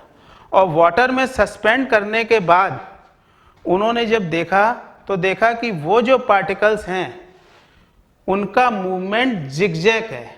यानी वो जो पार्टिकल्स, जो मैटर के पार्टिकल्स जो वाटर के अंदर हैं, उनका जो मोशन है वो मोशन किस तरीके का है? जिगजैग, इस तरीके का है ना, जिगजैग मोशन है। इसी मोशन को उन्होंने कहा कि ये मोशन, अपने नाम पे ही दे दिया कि ये मोशन जो है ये ब्राउनियन मोशन है। अब ये जिगजैग मूवमेंट आ क्यों रहा है? रॉबर्ट ब्राउन ने माइक्रोस्कोप से जब इसको देखा तो उन्होंने कहा कि हाँ, इन पार्टिकल्स का जो मोशन है वो जिगजैग मोशन है। यानी इधर चल रहा उधर चल रहा, ऐसे जिगजैग, टेढ़ा मेढ़ा घूम घाम के जिगजैग। ठीक, उन्होंने कहा इस पार्टिकल्स का मोशन जिगजैग क्यों है? तो इसके लिए उन्होंने ये कहा कि ये जो माइक्रोस्कोपिक पार्टिकल्स हैं इनको वाटर में सस्पेंड किया गया है। ये माइक्रोस्कोपिक पार्टिकल्स वाटर के पार्टिकल्स के साथ लगातार कोलिजन कर रहे हैं। जब ये कोलिजन कर रहे हैं तो कोई पार्टिकल ऐसे आया, ऐसे चला गया। भाई दो पार्टिकल्स ऐसे कोलाइड किया, आके ध्यान दो, एक इधर से आ रहा है, एक ऐसे आ रहा है, ऐसे टकराया, दोनों ऐसे चले गए, किधर भी जा सकते हैं। तो इसलिए इन पार्टिकल्स का मोशन, क्योंकि इनके बीच लगातार एक के बाद एक कोलिजन होता जा रहा है। अब है क्या, एक आदमी इस रास्ते पे जा रहा था, जाके उससे भिड़ गया तो उधर चल दिया, वो भारी था तो उधर चल दिया, यहां भिड़ा, ये हल्का था तो इधर चला गया, ऐसे करके लगातार मूव कर रहा है। इस वजह से ये मोशन सीधा ना होके, लीनियर ना होके, एक जिगजैग मोशन है। और वो जिगजैग मोशन इस वजह से है, रॉबर्ट ब्राउन ने अपनी स्टडी में ये कहा कि ये जो माइक्रोस्कोपिक पार्टिकल्स हैं ये लगातार जिस लिक्विड, जिस वाटर में सस्पेंड किए गए हैं उससे ये लगातार, उसके पार्टिकल से ये लगातार टकरा रहे हैं। यानी अगर हम बात करें किसी पार्टिकल की तो उसका मोशन जिगजैग है, तो वो किसी दूसरे, ये पार्टिकल ऐसे जा रहा है, ये पार्टिकल ऐसे आ रहा है, तो हमेशा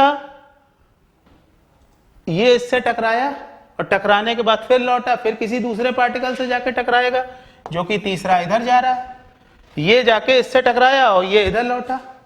यानी हमेशा एक के बाद एक के बाद एक सक्सेसिव कोलिजन होते जाएंगे, और दो सक्सेसिव कोलिजन के बीच की जो डिस्टेंस है उसको हम कहते हैं, उसको रॉबर्ट ब्राउन ने कहा it is known as mean free path. यहां पर ब्राउनियन मोशन में एक सबसे इंपॉर्टेंट चीज है mean free path. Mean free path, इसको लैम्डा से डिनोट करते हैं।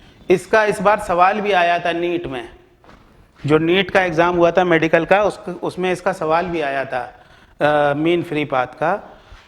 उन्होंने ये कहा कि एक पार्टिकल जो है वो कभी इधर टकरा रहा है, टकराने के बाद लौटा तो फिर इधर टकरा गया, फिर इधर टकरा गया, ठीक। अब ये इधर टकराया तो मान लो इसने क्या किया, d1 डिस्टेंस ट्रेवल की, ठीक है। जब ये इधर टकराया तो इसने d2 डिस्टेंस ट्रेवल की। ऐसे लगातार ये टकरा रहा है, d1 d2 d3। कोई जरूरी तो है नहीं है d1 d2 d3 सेम हो, भाई दो पार्टिकल के बीच की दूरी कभी ज्यादा हो सकती है, कभी कम भी हो सकती है। यानी ये डिस्टेंस सेम नहीं है, तो हम क्या करें, हमको इनका मीन लेना पड़ेगा या नहीं लेना पड़ेगा? हमको एक एवरेज वैल्यू तो फाइंड आउट करनी पड़ेगी। भैया तुम हो, तुमको तुम्हारे पापा पूछें कि भाई एक महीने में कितना खर्चा होता है, तो कह दो मंडे को तो कभी हमारा 100 हो जाता है, ट्यूसडे को 150 हो जाता है, वेंसडे को 50 हो जाता है, थर्सडे को 500 हो जाता है। तो कहेंगे अरे भाई एक बताओ तो पर डे कितना होता है? ये क्या मतलब 100, 50, 200, 500, ठीक। अच्छा महीने में एक दिन कर लो तो बात समझ में आती है, पार्टी कर ली। चलो, तो हमेशा हमको एक एवरेज बताना पड़ेगा कि हाँ भैया रोज का हमारा खर्चा 150 रुपया है ना, ये 150 रुपये हमें के हिसाब से महीने का हमारा 4500 रुपया अलग से डाल दो, यही तो कहोगे। तो इसीलिए दो सक्सेसिव कोलिजन के बीच डिस्टेंस तो वेरी कर रही है, लेकिन हम कहें कि जो average distance d1 d2 d3 है, लेकिन एवरेज डिस्टेंस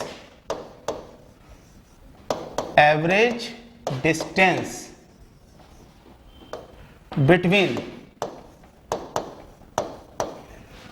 टू सक्सेसिव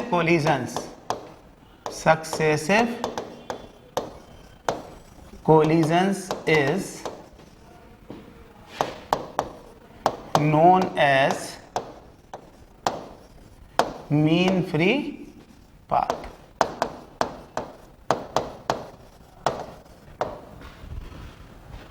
बात मेरी क्लियर हुई या नहीं हुई?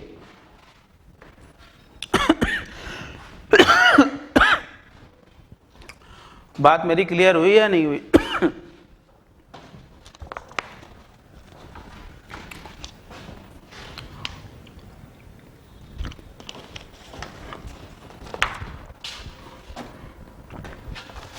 इसका जो फॉर्मूला होता है मीन फ्री पाथ का, मीन फ्री पाथ हमने किससे डिनोट किया है? लैम्डा से। लैम्डा इक्वल्स टू 1/√2 पाई, ये सब एक्सपेरिमेंट से फॉर्मूला निकाला गया है, √2 पाई d² इंटू n। अब √2 और पाई के बारे में तो मुझे तुम्हें बताने की जरूरत है नहीं। d क्या है? d है डायामीटर ऑफ, ठीक, और स्मॉल n क्या है? Number of molecules per unit volume. यानी एक चीज क्लियर है कि जितना मॉलिक्यूल का डायामीटर ज्यादा होगा, ध्यान देना मेरी बात सुन लो फिर नोट करना, जितना मॉलिक्यूल का डायामीटर ज्यादा होगा इसका मतलब उसका साइज उतना ही ज्यादा होगा। जितना साइज होगा तो वो जल्दी जल्दी टकराएगा, यानी उसका मीन फ्री पाथ क्या होता जाएगा? हमेशा कम होता जाएगा। इसीलिए lambda is inversely proportional to d²। आप देखो ये मॉलिक्यूल हमने ये साइज लिया, अगर इसकी जगह साइज ये होता तो ये तो जल्दी जल्दी टकराता ना, जल्दी जल्दी टकराता तो दो सक्सेसिव कोलिजन के बीच की जो एवरेज डिस्टेंस थी वो भी कम होती जाती, यानी मीन फ्री पाथ कम होता जाता। साथ ही साथ ये जो लैम्डा है ये inversely proportional to number of molecules per unit volume भी है, यानी number of molecules per unit volume जितने ज्यादा होंगे, भीड़ जितनी ज्यादा होगी, नंबर ऑफ सक्सेसिव कोलिजन उतने ही ज्यादा होंगे। अरे भाई भीड़ जितनी ज्यादा होगी ज्यादा टकराओगे ना, जितना ज्यादा टकराओगे तो फ्री होने का जो रास्ता है, फ्री होके चलने का रास्ता है वो तो कम होता जाएगा ना। क्लियर हो गई इतनी बात? बाकी की बात जो है वो अब हम अगली क्लास में करेंगे बेटा, ठीक है? अगली क्लास मतलब बुध 2 से 4। जो भी बताया समझ में आया एक बार बता दो, एक बार बता दो यार, तब जाओ। स्लाइड्स अभी भेज देंगे, स्लाइड्स अभी सब भेज देंगे बेटा, स्लाइड अभी सब भेज देंगे। Good night, bye bye bye bye.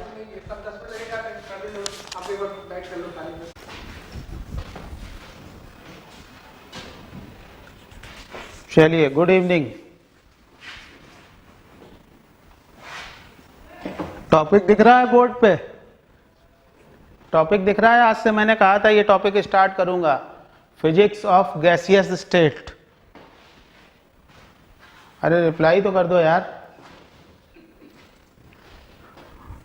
Okay, physics of gaseous state आज से स्टार्ट कर रहा हूं, बहुत ध्यान से सुनिएगा। इसी को फिर केटीजी में, काइनेटिक थ्योरी ऑफ गैस में ले जाऊंगा, ठीक है? सबसे पहले गैस के बारे में अगर हम बात करें, सिंपल एक गैस के बारे में कहा जाता है gas has no shape, no size. इसका कोई साइज नहीं होता है, इसका कोई शेप नहीं होता है, साथ ही साथ इट इज एक्सपेंडेबल,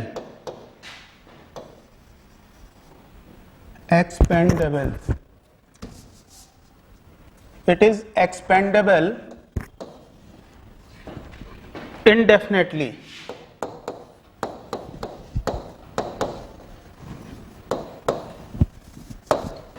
जैसे गैस के बारे में हम सिंपल बात कर रहे हैं, ठीक है? आज हम सिंपल गैस के बारे में बात कर रहे हैं। तो गैस के बारे में ये कहा जाता है, जैसे सभी को पता है गैस का कोई साइज नहीं होता, ना ही कोई उसका शेप होता है। वो जिस तरीके के बर्तन में रख दी जाती है, एक क्यूबिकल वेसल में रख दी तो उसका साइज शेप ले लेती है। और सबसे बड़ी बात कि जैसे अगर आपने गैस को एक छोटे से वेसल में भरा हुआ है, ये डॉट लगा दिया ऊपर, ठीक है? गैस इसमें है, ये गैस के मॉलिक्यूल्स हैं। अगर आप देखो कि आप इस गैस को उठा के किसी बड़े वेसल में कर दो, ये एक मैंने क्यूबिकल वेसल ले लिया, तो गैस का वॉल्यूम अभी इतना ही था, इस छोटे से वेसल में गैस का वॉल्यूम इतना ही था। लेकिन अब ये जो गैस के पार्टिकल्स हैं ये इस पूरे वॉल्यूम को घेर लेते हैं, यानी अब ये शेप जो इस वेसल की थी अब ये एक बड़े वेसल में कन्वर्ट हो गई। इसने अपने वॉल्यूम को एक्सपेंड कर लिया इनडेफिनेटली। अब इससे भी बड़ा वेसल ले लो तो इतनी गैस उसमें भी आ जाएगी। बस ये होगा कि उसके मॉलिक्यूल्स पार्टिकल्स के बीच, गैस पार्टिकल्स के बीच की जो डिस्टेंस है वो डिस्टेंस बढ़ जाएगी, है ना? तो gas has no shape, no size, it is expandable to any limit. तीसरी चीज जो सबसे इंपॉर्टेंट है,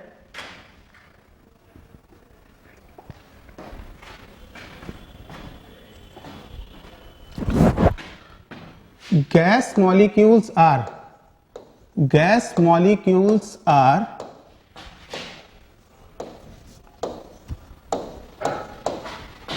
tiny spherical particles। tiny spherical, ये हो क्या रहा है? स्फेरिकल पार्टिकल्स, यानी इसके जो एटम्स हैं, जो पार्टिकल्स हैं, वो छोटे और स्फीयर की शेप में होते हैं। ठीक, it has neutral in nature, neutral in nature and are elastic. इसका मतलब ये हुआ कि गैस पार्टिकल्स के जो पार्टिकल्स हैं वो छोटे, उनका शेप जो है वो स्फेरिकल, और साथ ही साथ वो जो पार्टिकल्स हैं वो न्यूट्रल होते हैं, यानी उनके ऊपर कोई चार्ज नहीं होता, यानी कूलाम्बिक फोर्स का उन पे कोई असर नहीं होता, क्योंकि कोई चार्ज ही नहीं है तो कूलाम्बिक फोर्स कोई होगा नहीं। साथ ही साथ वो इलास्टिक होते हैं नेचर में। ये गैस पार्टिकल्स की सबसे इंपॉर्टेंट चीज है। ठीक है, दूसरी चीज, अब हम एक टर्म यूज करते हैं जिसको हम कहते हैं आइडियल गैस। आइडियल गैस का क्या मतलब होता है? What is the meaning of ideal gas? Ideal gas का मतलब ये होता है कि जैसे हम किसी भी मैटर की बात करें, चाहे वो सॉलिड हो, चाहे वो लिक्विड हो, चाहे वो गैस हो, अगर हम किसी भी मैटर की बात करें तो हमेशा उसके पार्टिकल्स के बीच एक फोर्स लगता है, फोर्स ऑफ अट्रैक्शन, है ना। आपको पता है दो टाइप के फोर्स होते हैं, कोहेसिव फोर्स और एडहेसिव। कोहेसिव होता है, ये प्रॉपर्टीज ऑफ मैटर में मैं पढ़ाऊंगा, जब सेम सब्सटेंस के पार्टिकल्स के बीच जो फोर्स लगता है, एटम्स के बीच जो फोर्स लगता है, उसको हम कहते हैं कोहेसिव, और डिफरेंट के बीच जब लगता है तो उसको हम कहते हैं एडहेसिव। आइडियल गैस का मतलब यह है कि अगर किसी गैस पार्टिकल्स के बीच there is no force of attraction और रिपल्शन, तो ऐसी गैस को हम कहते हैं क्या? Ideal gas. ऐसी गैस को हम कहते हैं आइडियल गैस। यानी गैस के बारे में अगर हम बात करें तो गैस की कितनी प्रॉपर्टीज सामने आई? पहली चीज, गैस का कोई शेप नहीं होता, गैस का कोई साइज नहीं होता, इसकी एक्सपेंडेशन की जो लिमिट है वो इनडेफिनेट है, यानी वो जिस तरीके के बर्तन में रख दी जाए, जिस तरीके के कमरे में रख दी जाए, वो उसका शेप ले लेती है। दूसरी चीज, गैस के एटम्स, गैस पार्टिकल्स के ऊपर कोई चार्ज नहीं होता, यानी वो न्यूट्रल होते हैं। न्यूट्रल होने का मतलब ये हुआ कि उनके बीच कोई कूलाम्बिक अट्रैक्शन या रिपल्शन होने का सवाल नहीं, इलेक्ट्रोस्टैटिक। और इसके बाद गैस के जो पार्टिकल्स हैं वो छोटे, स्फेरिकल, न्यूट्रल और इलास्टिक इन नेचर होते हैं। इलास्टिक के बारे में भी हम बात करेंगे डिटेल में। साथ ही साथ अगर हम आइडियल गैस की बात करें तो मैंने कहा अगर किसी भी सब्सटेंस के हम पार्टिकल की बात करें तो हमेशा उसके पार्टिकल के बीच कुछ ना कुछ एक फोर्स जरूर होता है, ठीक है, जिसको हम कोहेसिव फोर्स कहते हैं। नॉर्मली प्रॉपर्टीज ऑफ मैटर में हम लोग ये देखेंगे। आइडियल गैस वो गैस है जिसके पार्टिकल्स के बीच कोई फोर्स नहीं होता, ऐसी गैस को हम कहते हैं आइडियल गैस। ठीक, अब ये गैस के बारे में जब प्रॉपर्टीज आई तो इसके ऊपर बहुत सारे लोगों ने कुछ लॉ दिए। वो लॉ कौन कौन से हैं? सबसे पहले जी सर, सबसे पहले लॉ कौन सा था? बॉयल्स लॉ, जो हम लोग 10th में पढ़ते आ रहे हैं। क्या हो गया? कोई दिक्कत आ रही है? क्लास करने में दिक्कत हो रही है बच्चों को? अलाउ कर दो। एक सेकंड, कुछ लोगों को क्लास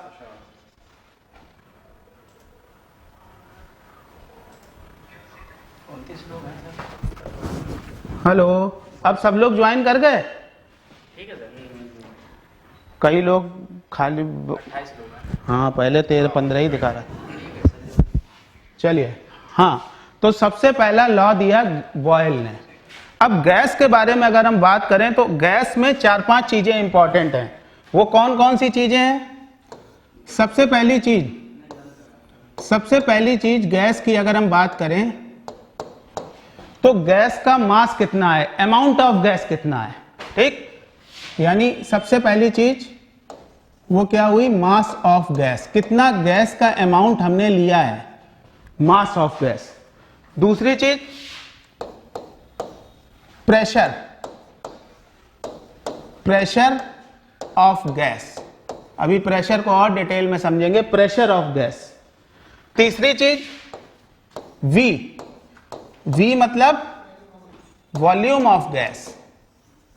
और चौथी चीज T, T मतलब किस टेम्परेचर पे गैस रखी हुई है। ये चार जो क्वांटिटीज हैं इनको हम कहते हैं, अच्छा लास्ट स्लाइड देख लो अंजलि, अभी हम लोग, मैं सारी चीज रिवाइज कराऊंगा, ठीक है। अभी फिलहाल तुम जरा मेरी बात सुनो कि गैस के लिए क्या क्या चीजें जरूरी हैं। गैस, सबसे पहले मास of gas, P pressure of gas, V volume of gas and T temperature, किस टेम्परेचर पे गैस रखी गई है, ठीक। इसके ऊपर सबसे पहले बॉयल ने एक लॉ दिया, और वो लॉ ये दिया कि अगर किसी गैस का मास और उसका टेम्परेचर कांस्टेंट रख दिया जाए, मास और टेम्परेचर कांस्टेंट रख दिया जाए, तो हमेशा उस गैस का जो प्रेशर होता है, प्रेशर उसके वॉल्यूम के इनवर्सली प्रोपोर्शनल होता है। इसको हम कहते हैं Boyle's law.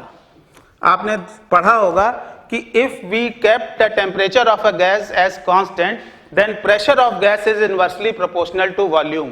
This is known as Boyle's law. अब यहां से अगर तुम देखो तो सबसे पहली चीज, अगर हम P ले लें इस एक्सिस पे और इस एक्सिस पे ले लें वॉल्यूम, P और V के बीच अगर हम कर्व देखें बॉयल्स लॉ का, तो कैसा कर्व आएगा, y इक्वल्स टू 1/x। देखो P इक्वल्स टू 1/v है, y इक्वल्स टू 1/x, यानी ये कर्व कैसा आएगा, जैसे जैसे v बढ़ता जाएगा P लगातार कम होता जाएगा। क्लियर। इसके बाद अगर हम बात करें, अगर हम इसी P का ग्राफ, प्रेशर का ग्राफ 1/v के साथ देखें, तो देखो y बराबर mx, इक्वेशन दिख रही है, y बराबर mx। ये ग्राफ कैसा होगा, P का 1/v के साथ जो ग्राफ होगा वो कैसा होगा, एक स्ट्रेट लाइन जो कि ओरिजिन से पास होगी। लेकिन इस नियम में एक चीज ध्यान रखना जरूरी है कि हमने गैस का अमाउंट और उसका टेम्परेचर कांस्टेंट रखा हुआ है, ठीक, तब ये बॉयल्स लॉ वैलिड है। दूसरी चीज, एक दूसरे साइंटिस्ट आए, उन्होंने एक नया रूल दिया, एक नया लॉ दिया, वो कहलाता है चार्ल्स लॉ। चार्ल्स ने क्या कहा, बॉयल्स और चार्ल, है ना, इन्होंने क्या कहा कि अगर किसी भी गैस का मास और प्रेशर कांस्टेंट रखा जाए, मास और प्रेशर कांस्टेंट रखा जाए, तो हमेशा उस गैस का जो वॉल्यूम है उसके टेम्परेचर के डायरेक्टली प्रोपोर्शनल होता है। इसको कहते हैं हम क्या, चार्ल्स लॉ, ठीक। इसके बाद एक और साइंटिस्ट आए, अभी बता रहे हैं, गे ल्यूसेक लॉ। उन्होंने क्या कहा कि अगर किसी गैस का मास और वॉल्यूम हम दोनों को कांस्टेंट कर दें, मास और वॉल्यूम दोनों को कांस्टेंट कर दें, तो हमेशा उस गैस का जो प्रेशर है वो उसके टेम्परेचर के डायरेक्टली प्रोपोर्शनल होगा। इसको कहते हैं गे ल्यूसेक लॉ। अब जरा तुम देखो, अगर हम चार्ल्स लॉ की बात करें तो चार्ल्स लॉ में अगर हम x एक्सिस पे ले लें टेम्परेचर और y एक्सिस पे क्या ले लें, वॉल्यूम, तो y बराबर mx की इक्वेशन है या नहीं है, यानी ये एक स्ट्रेट लाइन होगी और वो पास कहां से होगी, ओरिजिन से। सिमिलरली अगर आप यहां पर देखो गे ल्यूसेक लॉ को, तो इसमें भी अगर तुम देखो तो अगर हमने मास और वॉल्यूम कांस्टेंट रखा है और y एक्सिस पे अगर हम प्रेशर ले लें, एक्स एक्सिस पे हम टेम्परेचर ले लें तो y बराबर mx का फिर ग्राफ और आ रहा है, क्योंकि pressure is directly proportional to temperature. ये दोनों के ग्राफ हो गए। यहां तक बात क्लियर है? यहां तक बात क्लियर है? अंजलि, अलीशा, सब लोग बताओ। ओके, आगे बढ़ते हैं। तो गैस में ये 3 लॉ जो हैं वो सबसे इंपॉर्टेंट है, Boyle's law, Charles law and Gay Lussac law. इसके बाद अगर हम बात करें तो एक और साइंटिस्ट आए, इन्होंने कहा Graham's diffusion law.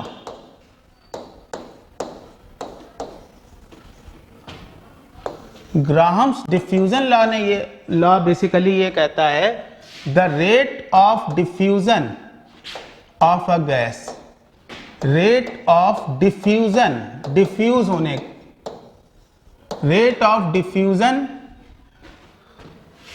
Of a gas, rate of diffusion of a gas is inversely proportional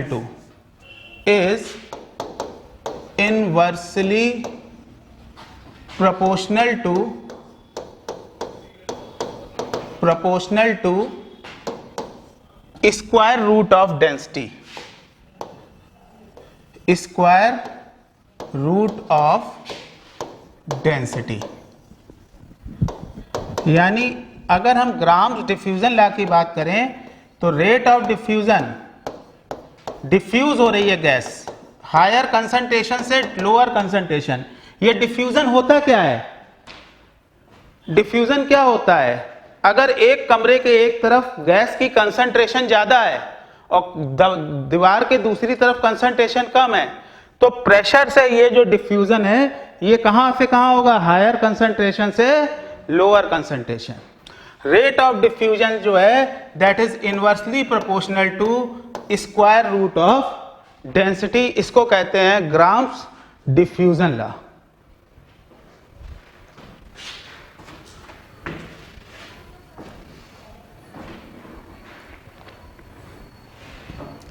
इसके बाद ये थोड़ा बेसिक बातें मैं बता रहा हूं, क्योंकि केटीजी पे आने से पहले केटीजी जब मैं बोल रहा हूं तो मतलब काइनेटिक थ्योरी ऑफ गैस, ठीक है, ये सारी बातें जानना जरूरी है। इसके बाद अब एक और इंपॉर्टेंट चीज है, वो है ideal gas equation. Ideal gas equation, ideal gas equation क्या होती है? वो इक्वेशन, पहले तो हमने तुम्हें आइडियल गैस बताई, जरा ध्यान से सुनना, कंसंट्रेट करो यहां पे। पहली चीज, आइडियल गैस का मतलब क्या है? अगर किसी गैस के मॉलिक्यूल्स के बीच कोई फोर्स ऑफ अट्रैक्शन या रिपल्शन नहीं है तो हमेशा वो गैस कहलाती है आइडियल गैस। यानी उसके पार्टिकल्स न्यूट्रल होने चाहिए, उनके ऊपर कोई चार्ज नहीं होना चाहिए, साथ ही साथ उनके बीच कोई कोहेसिव फोर्स भी नहीं होना चाहिए। ऐसी गैस को हम कहते हैं आइडियल गैस। ठीक, यहां पे अगर तुम देखो आइडियल गैस की अगर हम बात करें तो वो इक्वेशन जो किसी गैस की मैक्रोस्कोपिक प्रॉपर्टीज को आपस में कोरिलेट करती हैं। मैक्रोस्कोपिक प्रॉपर्टी क्या होती है?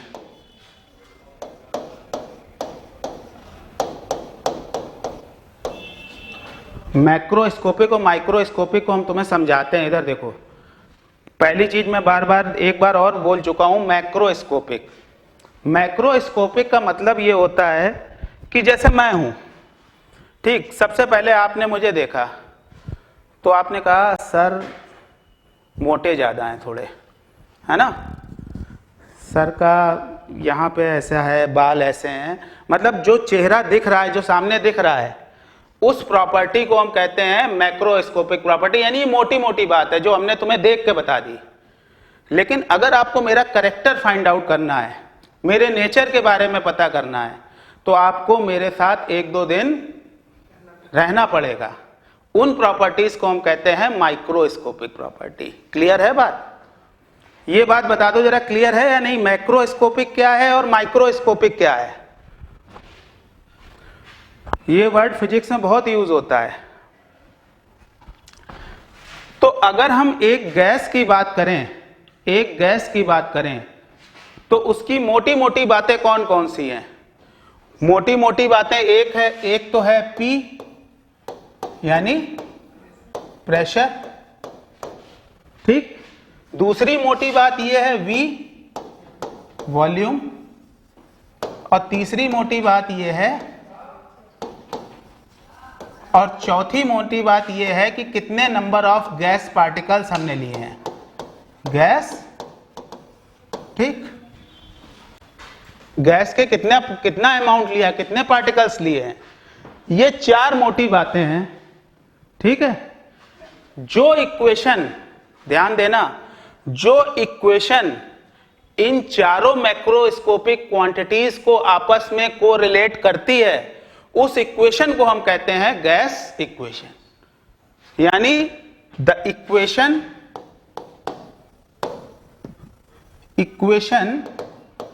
that correlates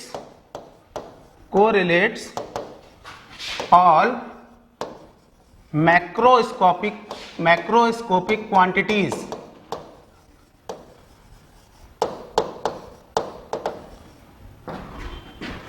is called क्या? गैस, ठीक। यानी वो इक्वेशन जो मैक्रोस्कोपिक क्वांटिटीज को आपस में कोरिलेट करती है, यानी प्रेशर, वॉल्यूम, टेम्परेचर को आपस में कोरिलेट करती है, उसको हम कहते हैं गैस इक्वेशन। अब सबसे पहले अगर हम गैस की बात करें, तो गैस का जो वॉल्यूम है वो किस पे डिपेंड करेगा? सबसे पहली बात तो वो इस पे डिपेंड करेगा कि कितना मास गैस का हमने लिया है, कितना अमाउंट हमने गैस का लिया है। और गैस का अमाउंट किस पे डिपेंड करेगा? वो डिपेंड करेगा कि कितने नंबर ऑफ गैस पार्टिकल्स हैं। यानी V सबसे पहली चीज तो प्रोपोर्शनल किसके होगा? नंबर ऑफ गैस पार्टिकल, एक बात। दूसरी चीज, बॉयल ने कहा V is inversely proportional to P, कब? जब M और T कांस्टेंट हो। और तीसरी चीज, volume is directly proportional to temperature अगर प्रेशर कांस्टेंट हो। तो ये 3 बातों पे वॉल्यूम डिपेंड कर रहा है, ये दूसरी और ये तीसरी। अगर हम इन तीनों को लेके देखें तो एक बात निकल के आ रही है कि जो वॉल्यूम है वो 3 चीजों पे डिपेंड कर रहा है। किस किस पे? N के डायरेक्टली प्रोपोर्शनल, T के भी डायरेक्टली प्रोपोर्शनल, P के इनवर्सली प्रोपोर्शनल, ठीक। यानी अगर हम बात करें तो V is directly proportional to NT upon P। और यहां से अगर हम देखें तो PV is proportional to NT। यानी हम दूसरे शब्दों में कह सकते हैं PV upon NT is some constant. PV upon NT is some constant. और ये जो कांस्टेंट है PV अपॉन NT, इसको हम कहते हैं K। और K होता है, यहां पर K कहलाता है बोल्ट्जमैन कांस्टेंट। बोल्ट्जमैन, यानी इक्वेशन यहां से ये निकल के आई PV बराबर KNT, where K is Boltzmann constant. और बोल्ट्जमैन कांस्टेंट की वैल्यू K इक्वल्स टू होती है 1.38 इंटू 10 टू द पावर -23। और इसकी यूनिट क्या होगी?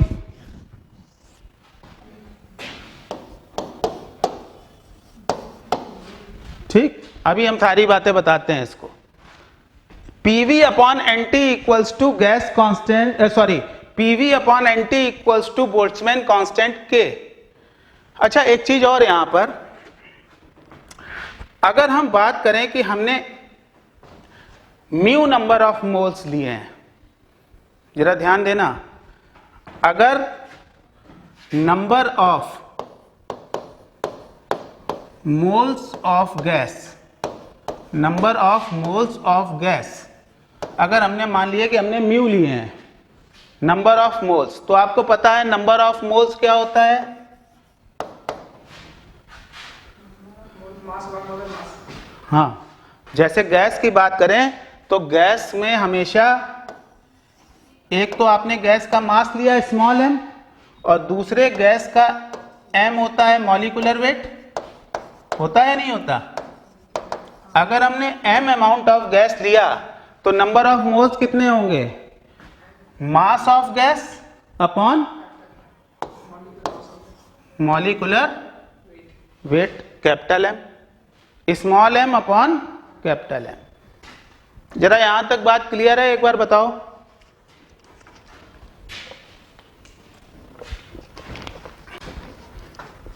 हेलो, यहां तक तो बात पता होगी आप लोगों को, नंबर ऑफ मोल्स की तक।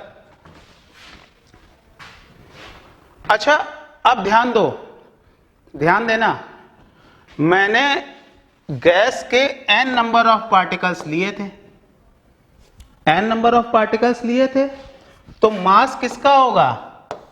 जो मास ऑफ गैस है ये किसका होगा? n नंबर ऑफ पार्टिकल्स का होगा, होगा या नहीं होगा? अच्छा, अगर हम बात करें वन मॉलिक्यूलर वेट में कितने नंबर ऑफ एटम्स होते हैं? हम लोगों ने पढ़ा है वो होता है एवोगाड्रो नंबर Na, जिसकी वैल्यू होती है, यही होता है। जरा ध्यान दो, इसको अगली स्लाइड पे ले जाते हैं। यानी वन मॉलिक्यूलर वेट की बात करें में नंबर ऑफ एटम्स कितने होते हैं? Na, जिसको हम कहते हैं एवोगाड्रो नंबर, एवोगाड्रो नंबर है ना, और इसकी वैल्यू कितनी होती है? यानी अगर हम नंबर ऑफ मोल्स की बात करें तो म्यू बराबर होगा कितना? Small m upon capital M, है ना? या इसको और हम क्या कह सकते हैं? अरे मास किसका था? n नंबर ऑफ पार्टिकल्स का था, और मॉलिक्यूलर वेट में कितने नंबर ऑफ पार्टिकल्स हैं? बताओ, ये इक्वेशन समझ में आई या नहीं आई? एक बार देख लो भाई, मास के लिए हमने n नंबर ऑफ पार्टिकल्स लिए थे ना, जबकि जो कैपिटल M है वो मॉलिक्यूलर वेट है, उसमें number of particles, gas particles कितने होंगे? अवोगाड्रो नंबर के बराबर 6.023 इंटू 10 टू द पावर 23। ये क्लियर है? इसका मतलब यहां से एक चीज आ गई, देखो इधर, n equals to mu into Na, ठीक। अच्छा, हमने अभी गैस इक्वेशन बनाई थी, PV बराबर KNT और n बराबर है म्यू इंटू Na, यानी PV बराबर K, n की जगह रख दिया म्यू, म्यू है नंबर ऑफ मोल्स, Na है एवोगाड्रो नंबर इंटू T, तो यानी PV बराबर म्यू, एक टर्म हो गया KNA इंटू T। यहां K था बोल्ट्जमैन कांस्टेंट, ये K इंटू Na, अगर इन दोनों को मल्टीप्लाई करें तो एक नया टर्म आता है, इसको हम कहते हैं R। R मतलब गैस कांस्टेंट। तो यहां से अगर तुम बात देखो तो इक्वेशन आई क्या? PV equals to mu RT, यही तो हम लोग पढ़ते थे, PV बराबर nRT, यही तो गैस इक्वेशन होती थी। नंबर ऑफ मोल्स वहां n लेते थे, यहां हमने म्यू ले लिए। क्लियर? बताओ, यहां तक क्लियर है ये चीज? ये रिलेशन याद रखो, R बराबर Na into K, gas constant की वैल्यू कितनी होती है? R इक्वल्स टू 8.31, ठीक, ये गैस कांस्टेंट की वैल्यू होती है। PV बराबर म्यू RT।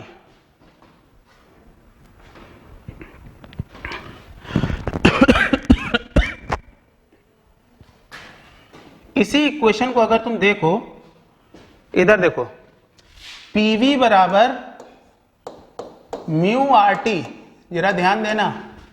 दूसरी तरीके से हम इस इक्वेशन को कैसे लिख सकते हैं, पी वी बराबर म्यू बराबर क्या होगा, स्मॉल एम गैस का अमाउंट अपॉन मोलर मास यानी मॉलिक्यूलर वेट।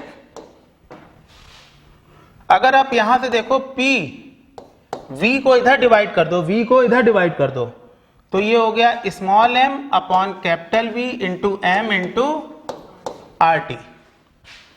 अच्छा, मास अपॉन वॉल्यूम, ये गैस का मास लिया था small m upon volume of gas. हमको पता है डेंसिटी बराबर रो बराबर क्या होता है, मास अपॉन वॉल्यूम, यानी P equals to rho by m into R T.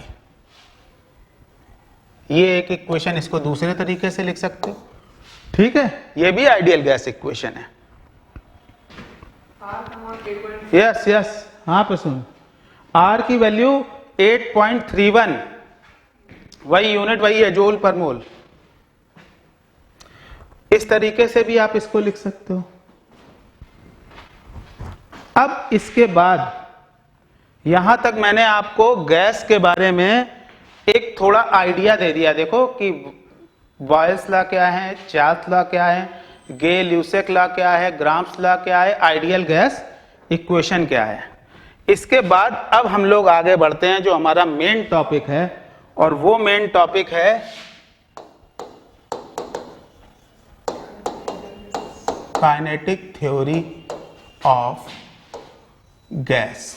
अब यहां से बात इंपॉर्टेंट शुरू होती है, शॉर्ट में अब हम इसको बोलेंगे KTG, kinetic theory of gas. अब बात ये आती है कि ये काइनेटिक थ्योरी ऑफ गैस क्या है। अभी मैंने तुम्हें बताया कि दो टाइप की क्वांटिटीज होती हैं गैस में। वो दो टाइप की क्वांटिटीज कौन कौन सी होती है, एक होती है मैक्रोस्कोपिक, जिसमें हम लोगों ने कहा प्रेशर, वॉल्यूम, टेम्परेचर, और दूसरी होती है माइक्रोस्कोपिक। माइक्रोस्कोपिक क्वांटिटीज कौन कौन सी होती है, ध्यान देना। स्पीड, जो उसके पार्टिकल्स है ना, उस गैस पार्टिकल्स, उनकी स्पीड, मोमेंटम, स्पीड मोमेंटम है ना, काइनेटिक एनर्जी,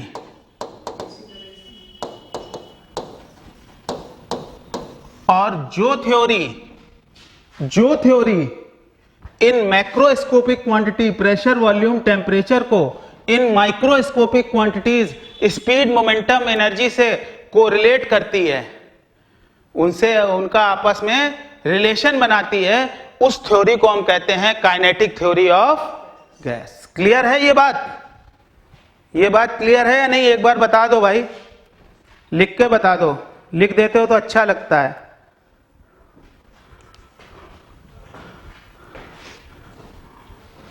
अरे बता दो यार।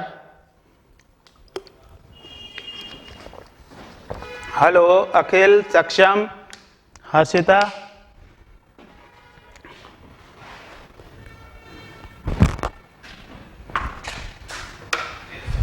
कनेक्शन चला गया।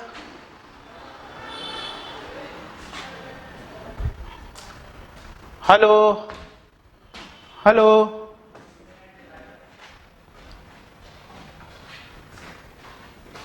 इंटरनेट चला गया। चला गया। You lost our network connection. एक मिनट।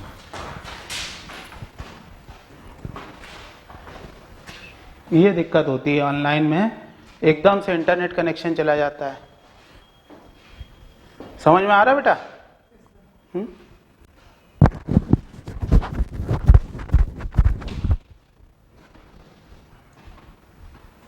आप तो दिन में लेक्चर लीजिए, मतलब तो ले रहे हैं।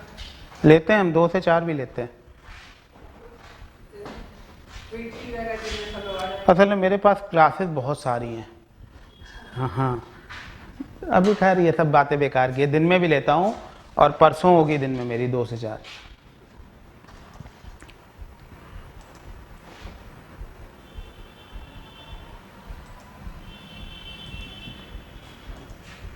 बहुत समस्या है। परसों से भी ऑनलाइन नहीं मिली। ऑनलाइन तो रहेगी, बहुत से बच्चे आ नहीं रहे ना कोरोना की वजह से। हम उनसे कहते हैं आ जाओ तो आते भी नहीं हैं। नेट चला गया पूरा। हाँ, नेट चला गया सर पूरा। अब होगा, सही हो जाएगा। तब तक बच्चे भाग नहीं लेंगे। नहीं नहीं नहीं, बस तुरंत सर। कैसे भाग जाएंगे बच्चे। हेलो हेलो, अरे एक बार हेलो धीरज। हेलो भाई, नेट कनेक्शन चला गया था, नेट कनेक्शन चला गया था, इस वजह से ऐसा हो गया। चैट बॉक्स खोल दो बस। हेलो, अब आवाज आ रही है बेटा? आवाज तो खोलो, आवाज खोलो। अब पहुँच गई। आवाज आ रही है? आवाज आ रही है? स्क्रीन आ रही है? मैं दिखाई दे रहा हूं, मेरी बात पहुंच रही है या नहीं, इतना बता दो। ओके। हाँ, नेट कनेक्शन चला गया था एकदम से, इस वजह से रुक गया था। खैर, मैं काइनेटिक थ्योरी ऑफ गैस बता रहा था, और मैंने आपको बताया था कि वो थ्योरी जिससे हम मैक्रोस्कोपिक क्वांटिटीज, प्रेशर, वॉल्यूम और गैस को माइक्रोस्कोपिक क्वांटिटीज के साथ कोरिलेट कर सकते हैं, इस थ्योरी को हम कहते हैं काइनेटिक थ्योरी ऑफ गैस। यहां से अगर हम देखें तो काइनेटिक थ्योरी ऑफ गैस कुछ एजम्पशन को लेकर चलती है, और वो एजम्पशन क्या है? जो केटीजी है ये कुछ एजम्पशंस पे चलती है। वो एजम्पशन क्या है? वो एजम्पशन सबसे पहला तो ये है कि गैस किससे बनी होती है? It is made up of tiny spherical particles. Gas is made up of tiny spherical particles. दूसरी चीज ध्यान देना, यहां पर ये स्फेरिकल, टिनी स्फेरिकल पार्टिकल्स से मिलकर बनी होती है गैस, और इनके जो पार्टिकल्स होते हैं उसका मास केवल एक पॉइंट मास की तरह कंसंट्रेटेड रहता है। यानी गैस के जो पार्टिकल्स हैं, इसका जो मास है ये एक पॉइंट मास की तरह कंसंट्रेटेड रहता है, और इसीलिए इन पार्टिकल्स को हम कहते हैं मॉलिक्यूल्स।